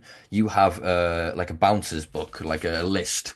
So, what's your name? Oh, long Latin name. Oh, I've got antibodies. You're not coming in, mate. Fuck off. You're a bad one. And then over time, your immune system learns more of these things, of these right-hand molecules of viruses, of bacteria and things that over time you get a stronger immune system, even though they told us that's a conspiracy a few years ago. That's not how the science works. Um, but yeah, so you have these things of you defend over time, you get exposed to more things. It used to be already like what was it? chickenpox parties and things like that, and parents would take kids around to catch viruses off each other to strengthen the immune system to get a longer list. These nothing on this list can be left-handed. Your body doesn't understand left-handed molecules, left-handed bacteria, left-handed fucking viruses. So then something that is designed and then mirrored, and it comes in, and the guy goes, "Oh, what are you? Yeah, you're not on the list. You're fine. Come on in. Come on in." And you have no immunity, no ability for your white blood cells or your body to fight off these things because it doesn't understand it's a bad thing. So somebody could make a left-handed fucking smallpox or whatever. Start Well, fresh. I mean, if you did it with a smallpox, a bad idea. But you know what I mean? Something that is a contagious virus or whatever, that it would just It's just brand we new would be again. fucked. It would not just through humanity though, through everything. Everything in nature, as far as my understanding of the science, is that right-handed. And then Okay, these yeah. mirror All molecules, animals. nothing knows how, and everything is just cellular interactions at all levels across everything, and everything interacts in some which way through under the massive microbiome of the humanity lives in. And these things only exist theoretically. From the research that I was doing, that they were designing and wanting to implement these things to see how they would act in vitro, in situ, in response to other cells, other organic material, etc. But just the idea of them existing fucking terrifies me because that's not some. If we don't, it doesn't exist in nature, and that's not even like a thing of what they did allegedly. Oh, this is going to get me so badly noted under everything. Of the whole thing of the SARS-CoV lab in China and what they were doing was souping up the viruses to effectively try and create mechanisms and means to cure potential pandemics caused by said things. Obviously, the narrative says the virus didn't come from there. It happened to come from some bat on a wet market or whatever bullshit they're telling us. Even though we know it probably came from that lab. Uh, the same thing will happen. Humans are the problem, as we were saying with the airplanes. You can have the cleanest lab in the world. You can have the best protocols. You can have, a century plus of knowledge and experience put into designing that thing. And that third year grad student that was out till 3 a.m. on MDMA and getting pissed on whiskey. And they just forgot to wash their hands. They forgot to not do that. They forgot one part of the protocol, and Uh-huh. humanity ends. Like, do you know what I mean? That's literally it sounds hyperbolic, but that's the kind of thing that I fucking worry about. Is that's the kind of shit they're fucking around with, and we're just going. But this plant, like for a century now, millions of us have been telling you it's effectively magic. It's not, but it's the closest fucking thing we've got. Do you not want to look at this? And they're like, nah, man, bro, I want fucking spinny drones. I want to fly. I want to go to Mars. I want to fucking this. I want to that. I want to this. And it's like, the world's on fire, right? Because of all the fucking deforestation. This thing can replace timber. I don't care about your magic plant. It's fine. I want to go to fucking Mars. I want electric cars that do 300 fucking mile an hour. Like you go, with this magic plant, right? It's a medicine that replaces all these synthetic petrochemical drugs that you're creating. Well, I know, but my stocks every year return a good hefty price, so I'm quite happy for that. Doesn't matter that 500,000 Americans died from opioids. Doesn't matter that like they can just keep it doesn't matter what we tell them this can do and show them this can do. They don't care. They don't care. And I think that, like I said, eventually they'll get bored of this and they'll have forgotten they stopped the criminalization of this. And behind their backs we'll build a better fucking world. And then when they eventually turn around and they go, "Oh, what?" We go, "Yeah, you're under arrest, mate. Crimes against humanity, crimes against nature, crimes against." Do you know what I mean? Because it's you can't say Uh-huh. it's ignorance in any industry anymore. There is enough data and science that the vast majority of human action at that level of commercial, like what is it? There's 23 companies that fucking produce, is it 90 something percent of the fucking carbon emissions? Yeah. Like it is an insanity at the scale of what they are doing. And all they're Uh-huh. trying to do now is get a weed company to be as big as that, because that's what success looks like. I don't get it. I don't. I know I've just ranted at you guys there for ages. This is the first time I've sat Yeah, to talk about these things for a while, We but got nice and some, high. Yeah, it's a yeah, good some talk. crazy It's shit. fucking nuts. That's why we have to have weed keep going. Yeah, we can't give up on the plant ever. If the 100. plant was just somehow not here, then what? I think if the plant wasn't here at all, what else would we do? man. I don't want to think of that reality. Like it's Like build. I don't know. It'd be like a mechanic, I guess maybe. A pissed off mechanic. I, it's going to sound hyperbolic, but I don't think the world would be here. I don't think humanity would have got this far. Like, Without the plant. That's yeah. crazy, huh? There's so much things. I mean, the plant in general probably maybe it's what started people even realizing mushrooms might have even been edible and started the mushroom phase back however many years ago that started. Yeah, I don't know.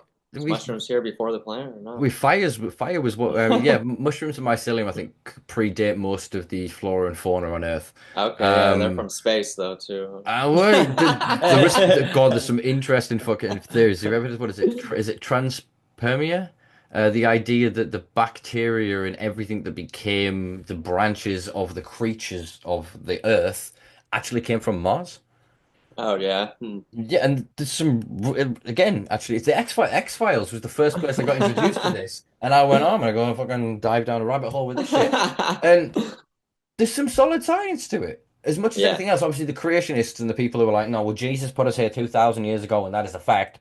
Like we can't have that discussion. And then the other side of it, are like, yeah, the aliens came here. They were 17 foot tall, the Anunnaki, and they did this, and they printed everything with their special.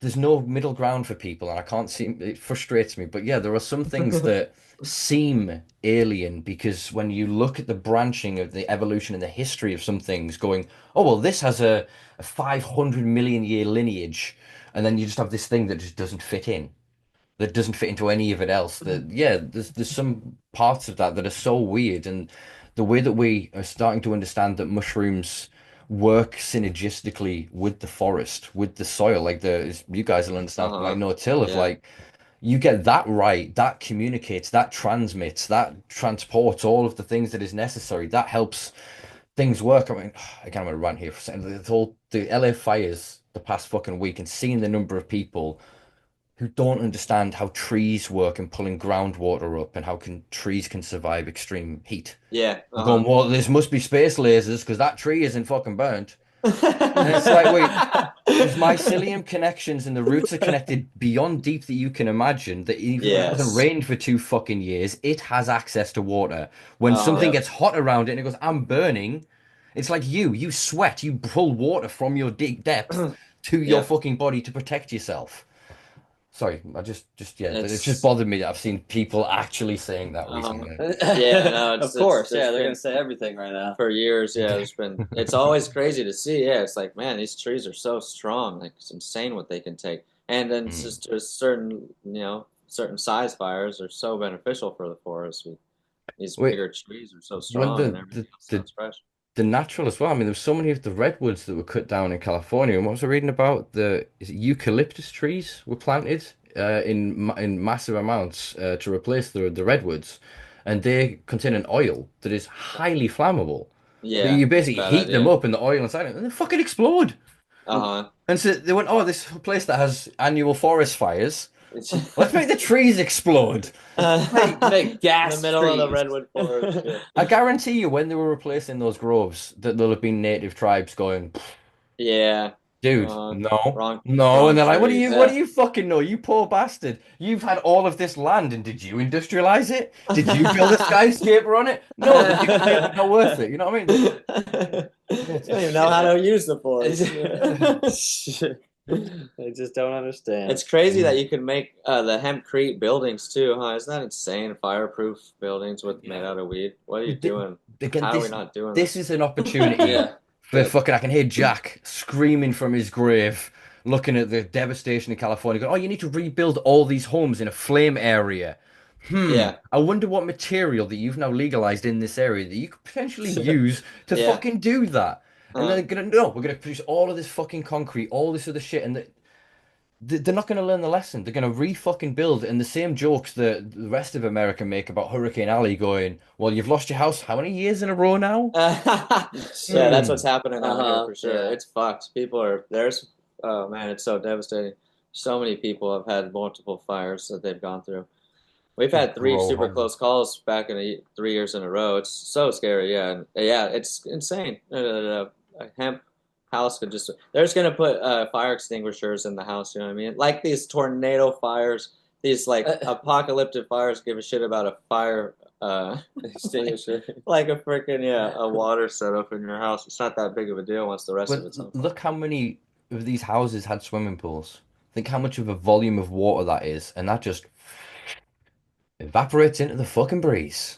It's it doesn't matter. It's if it's that Yeah. fucking powerful, it's irrelevant. And the winds Yeah. being reported of like 100 mile an hour winds. Yeah. That's insane That too. so you ain't unstoppable. surviving that. You literally, yeah, you get as far the fuck away from it. And I Yeah. think there has to be lessons learned. And I am hoping that somebody goes and, knocks on the door of Nestle and goes, "How much fucking water are you guys holding up there again?" Like, do you know what I mean? Because it's still an ongoing fucking thing. They still, I think, are extracting water under a water rights contract that was signed for like hundreds of dollars effectively. Like Yeah. they are That's so extrapolating crazy. unbelievable amounts of water from a fucking state that is in near constant drought. It's the whole thing of like the LA River and the estuaries that were built, these concrete sloughs to take fresh water and destroy it by mixing it with salinated water. So if some fucker just went, like, build a wall and reservoir it, or well, that water could be pumped through these fucking hydrants. It could be the logistics of the states just seem fucked as they do with every fucking where else because everything was built 100 plus years ago, and in those 100 years, all that's happened is the money people have gone, let's make more money. And the people living in the houses dying of the mold are going, well, my house is falling down. And they're like, oh, well, fuck you. I'm doubling your rent. Get out. Uh-huh. Like people then complain about working conditions. Fuck you, I'm bringing in indentured servants. Fuck that. Do you know what I mean? They've just made every aspect of human life worse for profit. And look, we can physically see what's happening in the world now. Like there's parts of the UK that are flooding in ways that we have never fucking seen. Like, and it's going to become the new norm. And the country's just like, la la la la la, it's fine, la la la la la, it's fine. Like we have to address what is coming. And like you said, cannabis is a resource, mycelium, like programmable mushrooms, like fucking IKEA of all companies did a massive investment into basically effectively injection molds of mycelium, growing molded things for packaging from mycelium. Nice. Like so we're That's moving good. towards those kind of things that are phenomenal. Like I said, with the cannabis of looking at concrete, incorporating with cannabis-derived graphene into, say, walls and bricks, you can create thermoregulating and walls that are all the benefits of the hempcrete cancrete, as we spoke of Uh-huh. before, but it's a static battery. Damn. The house is the battery, and it's a safe storage of the energy. You can then tap that and convert that into not effective. You can't just plug it into the wall, obviously. You can, Uh-huh, but you convert it. but you can basically the Yeah. house becomes the battery. You don't need this huge mass of metal or whatever that then over years degrades and loses 5% efficiency, 10% efficiency. Like the Teslas and whatever that have got whatever benefits they've got. I'm talking about them, bollocks. But when their batteries go, you're talking 20 grand. Like that's not interchangeable. Yeah, a traditional combustion engine, your car battery goes, oh, 50 quid, if that. You know what I mean? It's just the technology is going to take a long time to scale. Cannabis will eventually get there, I personally believe. But in the meantime, if we can turn homes into power plants, if we can make everybody their own little grid, do you know what I mean? If your house had solar It would panels, it be had tapped into so thermals, badass. Yeah. Fuck It would be yeah. no insane. utility bills, Fireproof house. pest resistant house, mold resistant house. Like it's thermoregulating as well. Like keeps it cool when it's cool, warm when it's Yeah, warm. that's so We'd be badass. winning. Like that again, and it's not like, oh, we don't have the arable land. Wait, maybe spend 6 months once you've scaled all that back, and now you've burnt everything. You can have some good carbon to mix in with that soil. Pasadena or what is it? Altadena, Altadena. Yeah, along the fucking posh bits where everything is decimated. Let's go mountains of weed. Just grow Yeah, all that physical biomass, and then like yeah, build it into the houses. Literally, just uh-huh, on so everyone could then say, well, this house was built here. This yeah. patch of land, we then turned it over and turned it over. It would Like be it's crazy. if you're then going to use these pesticides or these other things that you fucking want to use it on ornamental shit. Use it on that to go, okay, for that thing, we're going to produce the largest crop possible for the biomass, keeping in line with as much of the like environmentally conscious uh, sort of attitude and approach to it, but it improves the mass to it, so you can just create enough Yeah. materials. Because, like I said, it's not just the bricks anymore; it's timber. You can create flooring. I saw a thing for tiles. Somebody had figured out a way to make tiles of making it into like the carbon fibers material. You can then theoretically then apply that in with some of the printable solar cells, and then you could then have a solar celled cannabis roof. Yeah. Like Yeah. there was a company in, I think it was in Nevada, no, further south. My American geography is not as good as it should be. Somewhere in the US where they've made cannabis rebar. So, you know, rebarred steel. Oh Yeah. yeah, yeah. They've figured out how to make that Damn. by using graphene. So graphene is like 200 times stronger than steel, 100 times more conductive than copper, and Oh you can damn. derive that from cannabis. That's So insane. it's like I said, the idea of it. I think in South Africa they've just finished a 10-story building that is effectively majority cannabis, like as much as they could from different parts of it. Oh wow. But you're talking like the curtains, you're talking the curtain rails, the blinds, the carpets, even. Like when you really get down to it, you could build truly a cannabis house. Like it is such a Yeah. versatile plant, man. It's insanely versatile, and this would have been done already if this couple dudes didn't decriminalize. We'd be living in this shit already. Right?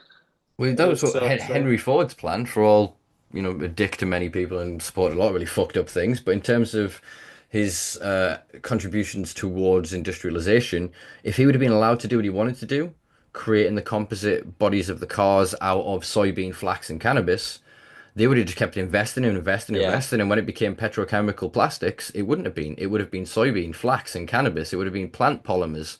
And think, Uh-huh. yeah, like you said, where we would be post that now, we wouldn't have been as Little Britain supporting our big brother America and kicking the shit out of the Middle East to go steal oil. I mean, liberate, troubled peoples, because we wouldn't need that resource because we could grow the fucking thing at home.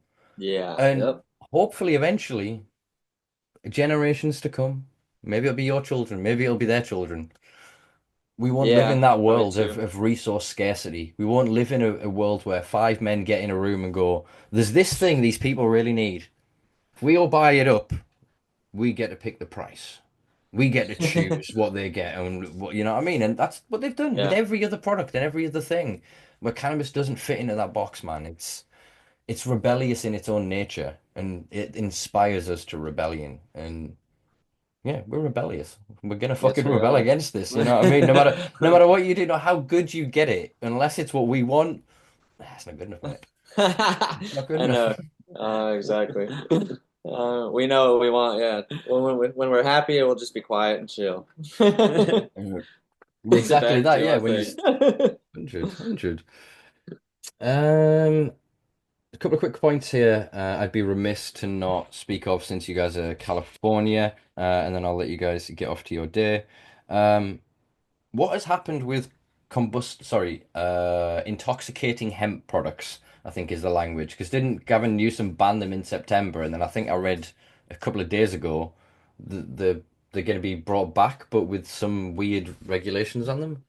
I don't know exactly. You know what? You talking about like that's the hemp THCA flower and stuff people are doing? Wait, there's the THCA loophole, and then there's, I mean, like the THCO, THCP, CBDHQ, like these kind of synthetic and semi-synthetic cannabinoids that are hemp derived or hemp based that fall under the Hemp Act.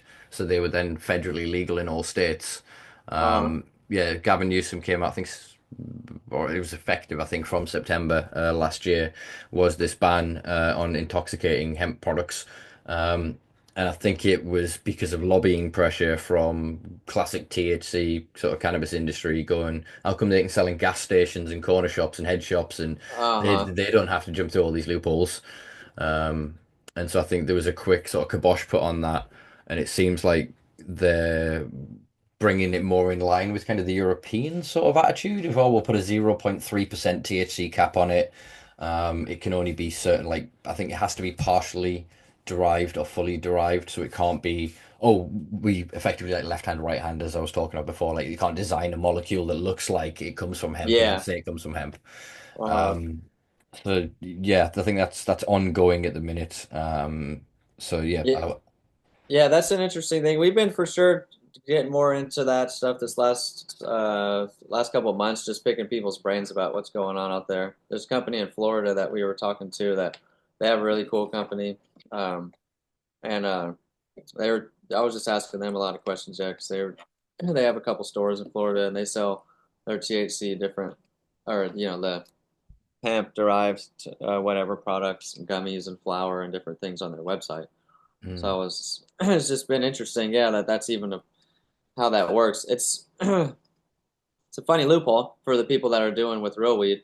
For like the gas station, like the stuff I've seen, it's all super interesting. I don't know what Mm. it's, Yeah. people can smoke a flower of some sort, I guess, but With this, it's not weed at all. That's for with sure. there's weird ways of doing it. There's some companies are extracting THC without causing a carboxylation, so it's keeping the acidic form of the THC. And then that is argued that an extracted THCA, it can't be then told, you can't tell where that came from, a hemp plant or a cannabis plant. Yes, Even though exactly. they're all the fucking same plant, but under their definitions, it then creates that grey area. I think in some states there is as blatant as just telling the truth but making it a lie. So then go, well, we've regulated THC, THC, THC. Flour doesn't really contain THC that much. It contains the acidic form of it. Then when we carboxylate and we combust it, we convert the rest of Yes, it into that's what the THC. homies. So that's what they've Frick. regulated. So Uh-huh. they've got smart to it because they've done it the other way with psilocybin. So psilocybin containing mushrooms, we convert the psilocybin into psilocin. So they're starting to patent and starting to try and regulate psilocin and these other are they alkaloids? I think they're alkaloids.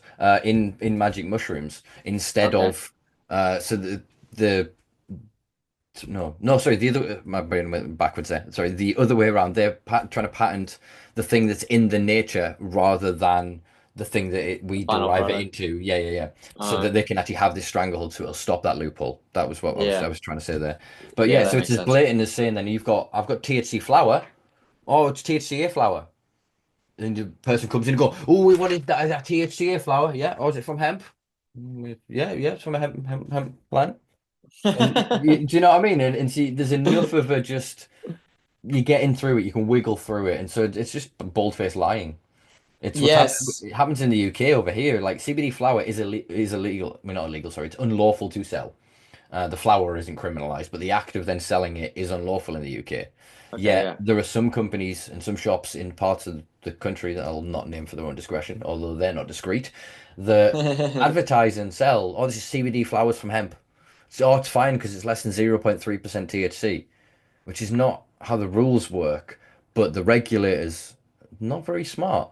And the cops in each No. area, it's a Yeah, postcode lottery in terms of what the police know, whether the police will enforce it. It for depends on sure. the prejudices of the higher ups. If somebody high up in that force is like, well, I don't like cannabis, they're going to spend their time cracking down on it. Whereas if Yeah, someone's just like, I don't care, it'll be legalized in a few years anyway, they don't really care. They just see that as then licensing issues rather than some big bad criminal is trying to sell drugs to children on my yes. high street. That's exactly what's going on. You're just legal enough to get off of that radar, yeah, but you're still on a Mm. crazy loophole. It's there's so many different things about it. I forget what I was just gonna say, but it's a cool thing, for people to be able to be have access to it if the company's got good stuff and they're just figuring out a loophole, whatever they got to do. But it for sure screws everyone out that's trying to be legal. All the shit that we have to go through and the fees and stuff. To what I hear, the hemp license is incredibly easy to get. Then you Mm. can ship anything on you get a special box from UPS or something that says it's hemp with the test result in it. So all the workers already know that it's weed and they're going to let it pass. Plus, they're probably not going to take your package because a lot of packages do get took by the mailman out here. I can't even imagine. One Mm. of our friends was saying that she's got a friend that works at a like shipping facility. He said every single truck, every single day smells like weed. I can imagine. I can imagine if they've got that loophole, that way to then do it lawfully, Yeah, then and then why wouldn't people? the illegal ones going too. So it's like, yeah, so yeah, that's crazy that that's a thing. We've been for sure interested in it. Like, it's a really interesting thing. I think it's pretty cool though. I think besides the bold-faced lie that you have to do about it, if a company is honest and says what they're doing, um, then it's a cool loophole for sure. As long as Yeah. it's cleanly produced, you could have some, like you're saying, there's the other side of it where they're going a little too synthetic. But if it's kind of a more solventless, a more flower-based lie, that's cool. Yeah, there's a lot of breeders that have done some really good work to not Yeah. instead of work Uh-huh. with just these what became sort of colloquially known as like these industrial hemp cultivars, these things that were just bred for stick stems and size. For a lot of people, they were working that way up, almost trying to breed. This is going to the language is horrible here, but it's the only way to describe it. To almost breed the cannabis back into the hemp, as it were, the flower structure, trichome, the life cycle, etc., but keeping it under the 0.3%. Yeah. Uh-huh. Whereas in past several years, sorry, a lot of people have worked at, now let's take this banging cannabis and how can we drop the THC? What can we breed it with? What can we how can we work with it to, to get it into that space? So there are some Exactly. amazing products that do exist that are having to be classified or are classified as sort of Yeah, or hemp now products. filled Um, that niche. Yeah. but I then just feel like that would have kind of come anyway. Like the spectrum of cannabis, like this whole idea of the big THC number is kind of a lingering byproduct of prohibition, in that if you've got drug and it's taken up all this space because it's got 5% THC, if Yeah. you've then got the one that's got 10% THC, half the space. You're on with You're double 20%, that. and that was always kind of the logic, and that's what kind of led to the thing, and people were driven for so long, and I think this is why kind of the idea of cannabis indica, as in cannabis of India, and the indica being heavy and knock you out, came from, was that people were then buying on how quick it would fuck them up. Like how many smokes of that joint before my head gets real heavy and I need to lie down. That means it's good weed. The faster I Yes. need to go to sleep, almost, the better the weed is. That was the scale of the thing, and so then people wanted the weed to correlate to that. So then it started to get better. You went through Sensimelia, obviously, like the removing of seeds and things like that, and then people started to understand breeding into the different generations and stabilizing it and getting the best sort of result out of the product by actually learning how the hell it works. Because and in some places they still think of it. It's the leaves that get you high off cannabis, which is true in some elements. There are obviously trichomes that will mature and produce cannabinoids, but Sometimes. Yeah. but they just they don't grasp. Do you know what I mean? They don't grasp sort of the science of the thing. Whereas the people that did have kind of really worked on this shit. And if we could just be let off the leash, we'd have everything. I honestly do believe that if we could figure out what everyone was wanting to do, not everyone's gonna be like, let's join the race for the highest number THC. There's going to be enough people that are going to go, you know what, I've really always wanted to explore. Well, let's make some CBG cultivars. Let's make, we'll play around with CBC. We'll see what that kind of looks like. All these whole new branch of terpenes that no one's really experienced before. Let's invest some money into understanding what that is, not just for Yeah. medicinal value, but for enjoyment, for the culture. Yeah. We've kind of settled on the standard sort of beers, as it were. We've crafted that. There's people have spent bloody centuries working on recipes for shit. Do you know what I mean? That's what that beer is. We just need enough space and time for us to do that with weed to get towards the products. And I think once we get there, people are going to consume less cannabis, but in a more conscious way. So rather than them going, well, I'm buying this because it's Instagrammable and whatever, but I need to smoke Yeah. 4 grams of it to feel whatever. Whereas if they have such a spectrum of offerings and they could then go find the thing that really hits them nice, Yeah. they could be like, actually, a point 0.5 little touch up of that, and I'm exactly where I want to be. You know what I Uh-huh. mean? And there's just so much of it that, again, it's the imperative, the persist. What I'm trying to say here, the purpose of capitalism to make more money to sell more product. So there is a small part of me as well that's going, what's the expression? These cardboard terps and whatever else, and people buying it for the Uh-huh. packaging. I mean, bless New York. What the fuck is going on with their packaging game? Like it is insane the shit that I'm seeing, like PS2 games and shit, like the fucking Every the fucking. robot from Jingle All the Way, like do you know what I mean? They've done it all Yes. now. People are Well, buying into that, and you're like, "Well, what's actually in there?" Like back in the day, a bit of tin foil, and before you'd even opened that, I knew I wanted that. Like, you know what I mean? You're opening tin, and I'm going, One little baggie, "Whoa, oh little yeah!" chip. I instantly that's what I want. I don't. Yep. If it takes me to open this, then this, or it's individually wrapped, and then this, and then like, nah, nah. Yeah. There's a couple of vendors in the UK that are really trying to push a lot of the other vendors into sort of fresh packaging, because so many people doing a crop and then splitting and making 8 packs and then selling 10 8 packs here, 12 8 packs. Like they're selling them off in bits, and then they're sitting on vendors' tables, and then they're getting packed up and moved to another event and then another event. and the weed's it's fucking dead. Do you know what I mean? Yeah, And then It trying gets to old. promote this idea of no, I'm going to sell it out the jar, old school style. Here you go, have a little smell, have a little go, boom. I'll put it in the packaging still because here's the branding and here's the thing. But you're Yeah, watching the process.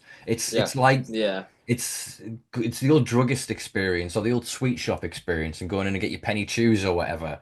There's something to seeing that it's intimate. It's a meaningful kind of connection interaction between the people rather than just another a bag that you can't see a thing is a thing is a thing is a thing. It was way better before it went legal and they made you pre-package everything. A horrible change. That's a horrible change. Horrible for Mm. the quality all the way around. Yeah. When it was in the jar and the dude from the store showed you the full jar.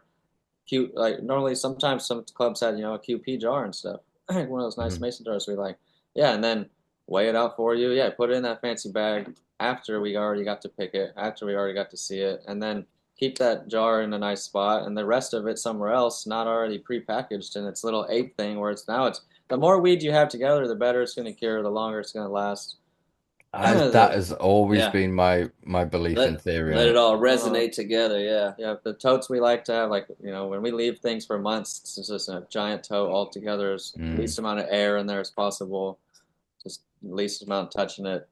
And yeah, and so it's like, yeah, what's a way better experience to just do it like that. The old school style, there was a reason why we did that. And they totally took it from us. And then we had to run with it. And cookies I think was probably, I don't know who else went as hard as cookies. I feel like they were the starter of like the Mylar bag game and the pimp bags that made people really realize that the bag is stupid ass important now. It's just such a another marketing, little scheme and plan of just like how else can we catch people to get them to want to buy it, make it look cool. Put it in some fancy art bag, make it I, more like the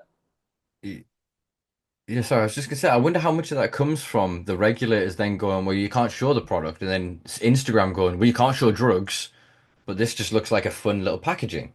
It's the algorithm isn't the automated things, they're not going to then Yeah, pick it up. So I wonder how much there was kind of an awareness of that, and then there was just the leaning into it. That if we brand the thing and never say the word cannabis, or like as people sort of censor it or modify the language, and yeah, we are exactly. really selective with the word, and that's even That's if they're what not cookies did. self-censoring, yeah, they just maximized. It was the cookies logo. That's what Yeah, became. If you cookies saw is that, weed. you didn't have to see the weed. Exactly. No, yeah, yep. it's crazy Exactly. smart. Like cookies is very fucking smart. Like the way they started, very business savvy, very smart with their branding and everything. There's a lot of Mm. fucking smart things they did. It's the reason why they're skyrocketed to the top. It just sucks that they skyrocketed so hard. It seems like it's They the kind of quality's just not eclipsed the there. sun for everyone else to grow. Yeah, Yeah, yeah, it's interesting as you were saying before about like the 5,000 kind of cap. The cannabis doesn't fit into this global brand in the same way that even the kind of people that would then really want to appreciate weed of like, oh, this comes from South Africa, is grown by this dude. They want to appreciate that in South Africa. Do you know what I it, mean? more, yeah, You see, uh, that's what I want to see is yeah, the regional cultivars, the what do you call them? The heirloom races and the yeah, land races and everything else, and there's things that have been specialized by people in certain regions. I want to see that industry there. I don't want to see Rift Mountain hash sold in every dispensary across the fucking the Anglosphere. yeah, I exactly. I want people to want to go to Morocco because that's where the fucking Rift Mountain hash is. You Yeah, know what I mean? and if you really want to try it, yeah, you could Yeah. order it online and just get it sent to you. Yeah, you Yeah, don't yeah, have you to get little exactly have them direct here. from Yeah, them. They make from the them. From majority yeah, of that It's money. it's their 100, shit. Yeah, yeah. 100. so much better. It's so cool. That's the world we're pushing for. Yeah. I'm trying to get there. That's freedom right there. Yeah. Yeah.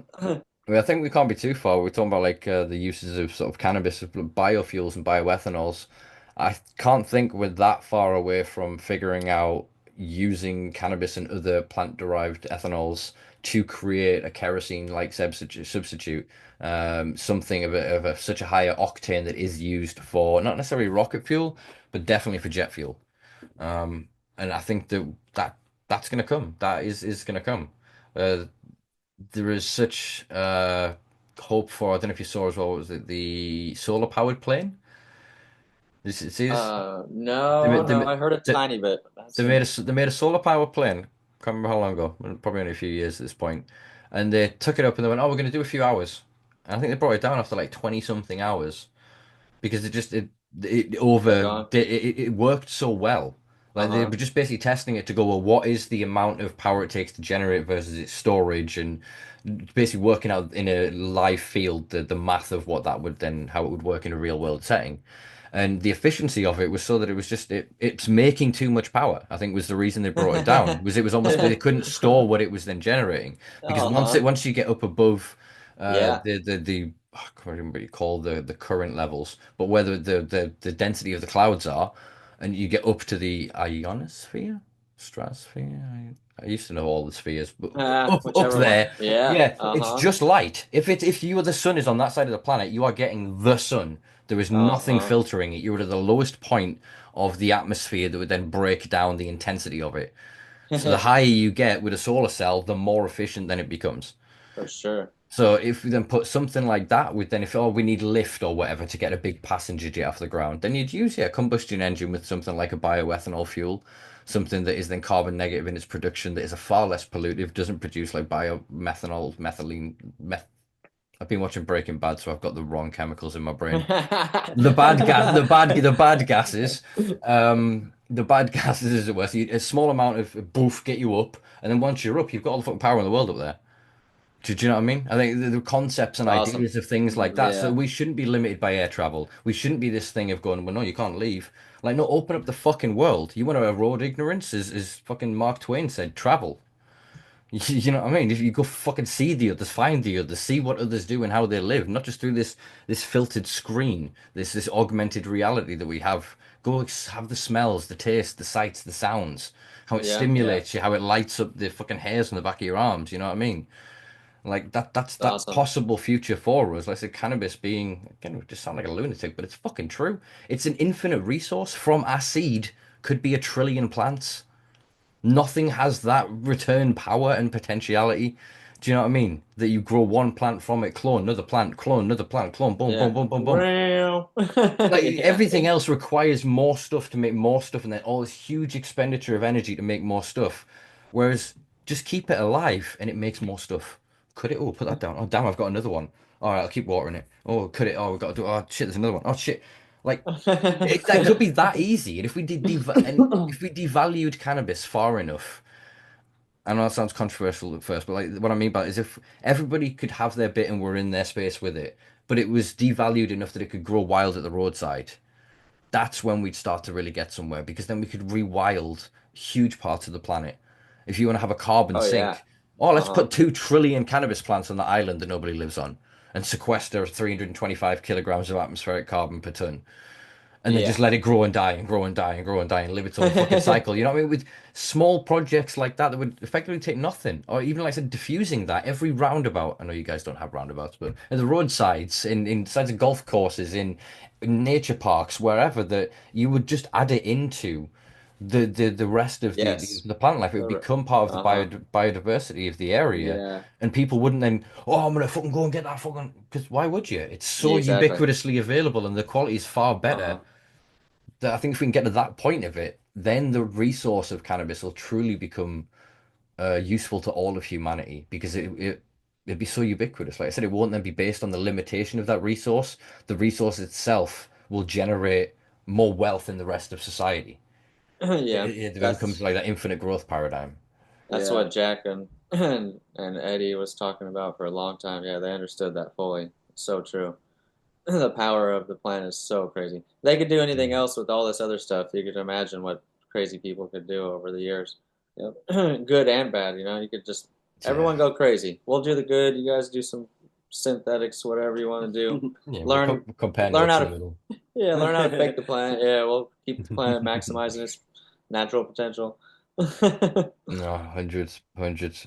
Um, I think I'm gonna work toward rounding up. My jaw's going. I've spoken more, I think, in the past 2 hours than I've spoken in good few Yeah, days at this point. it's But been a good I've one. thoroughly enjoyed this, guys. I think need to get you back on again before the end of the year. Yes. once you've been out touring, see what you've been up to, and we'll talk some more conspiratorial shit, and I'll tell you some more things that have been scaring the crap out of me. Yeah, I like to Right, stay this crazy informed. world. Like to get high and stay informed for sure. Yeah, and then just stay in our bubble out here in Mendo. Stay away from. Yeah. Know what to stay away from. Yep. Know what to look out for. Yeah. 100. All right, yeah. I think we'll wrap here then, and like I said, I'll get you back on after the summer once you've been about, had a bit of fun. Yeah, really Awesome. appreciate you guys jumping on and taking the time. Sorry if I've been a bit rusty with my first podcast back after a few months, but I appreciate your patience. It's all good, brother. No, we having fun. It's a good chat. I'm glad we got back on finally. Definitely gotta get in the rotation a little faster this next time. 100%, 100%. Like I said, a lot changes, a lot will change in a year. So yeah, I'll get back to you probably around Croptober. We'll see how harvest is going for you. Yeah. Awesome. Hell yeah. We got new strains will be growing, so it's exciting. We're going into, once again, more pheno hunting like always and new music. So we'll have some shit to say later this year. Awesome, awesome. Look forward to it, guys. Yeah, I'll include links and stuff below to socials. Fingers crossed that yeah, censorship gets lessened on Meta for you, and we can all enjoy a bit Yeah. more freedom on Instagram. That would be awesome. It Give would them a little indeed. more content. Yeah, show them some more dope shit. 100, 100. All right, lads. I will let you go. We'll speak again soon. Take it easy, man. All All right, right, yeah, brother. Simba. All right, peace Take out. it easy. Best Buddy. of Bye. Well, there you go, folks. That was Old E and Bleezy, aka Mendo Dope. Hope you enjoyed that. I thoroughly did. First time back in the hot seat for nearly 4 months there. Didn't actually say at the start, but I do hope you had a wonderful festive period and New Year's. You've enjoyed the solstice. I know that I did. It's probably the only thing that I really celebrate this time of year. Yeah, I hope you're having a good start to 2025. Thank you for joining me once again. If you made it all the way through, yeah, you're a trooper. I appreciate it. Hope it wasn't too rusty. For like I said, first time back in a couple of months here, well, nearly 4 months to be honest. Yeah, got quite mindful as well while I was recording there that I was pulling faces. There's certain jaw exercises that I'm supposed to do to kind of help loosen the joint muscle bit, and yeah, I realized that makes it look like I'm pulling faces like an immature child when my guests were speaking. So that's maybe why you'll see me covering my face a few times there and trying to be sort of mindful of my expression. But yeah, we got through this. We did a good couple of hours there. I'm feeling confident that I should be able to do this once a week and it not sort of be too detrimental. It is a bit sore and a bit uncomfortable. But I do love to talk and I do love to chat shit, as you've just seen. As you guys know, if you've seen any of these episodes previously, I love to just sit and, shoot the shit. And yeah, really enjoyed that. It was good catching up with the guys. Like I said, at the start, a lot has happened, sort of more kids, weddings, and whatnot. They're moving ever forwards. They're quite an inspiration to me, sort of personally, that despite everything that is happening as a negative in the space of sort of legalization and the medical sector, etc., in California and the wider US, they are still managing to, authentically represent themselves and the culture and to keep fighting in a way that allows them to grow their families, to secure their future. And I respect the shit out of that. I really do. That anyone that can, with their own hands and their own effort, and their own means in this space sustain themselves, that is a feat. So yeah, doff me cap and all that, lads. Yeah, let's round this up. There was some news that I was going to talk about, but my face hurts if I'm honest with you, and it may sound like I'm losing enthusiasm. I'm losing enthusiasm as I speak because I go, I want to say this, and then it feels tired as it comes out of my mouth. I don't know how to quite describe it. So yeah, I'm gonna rest up. You'll get more of me over the next few weeks anyway. So yeah, we should be back doing this full time. Like I said, yeah, definitely get the lads back on at the back end of the year around October and hear what they've been doing, what they've been up to, how the garden and the growing season has gone. Yeah, I can't actually remember what I do to sign these things off now. I've been out of rotation for a little bit here. I think I generally say thank you for watching. You can like, share, subscribe, all those good things. Thumbs up, a heart, all the kind of things you do to show appreciation. I appreciate it, and I appreciate you. There you go. Yeah, you find us on all social media, or all social media that I'm on at least, which is basically Facebook. I think I'm on X. Am I on X? I'm on X. I haven't posted on X in a while, but I'm on X. Yeah, Facebook, Instagram, etc. Check out thesimpalife.com. I will be updating that with some content. I've just been a bit busy with Hemp Gardens, the community garden project that we've been formalizing and registering here in Durham. And yeah, prepping for Durham events upcoming, starting at the start of spring in March. Yeah, be good to each other. Be wonderful. We'll be back with guests, like I said, over the next week. Who have we got coming up? Should be recording next week with Mark and Leslie Gibson, who are a couple from Cumbria.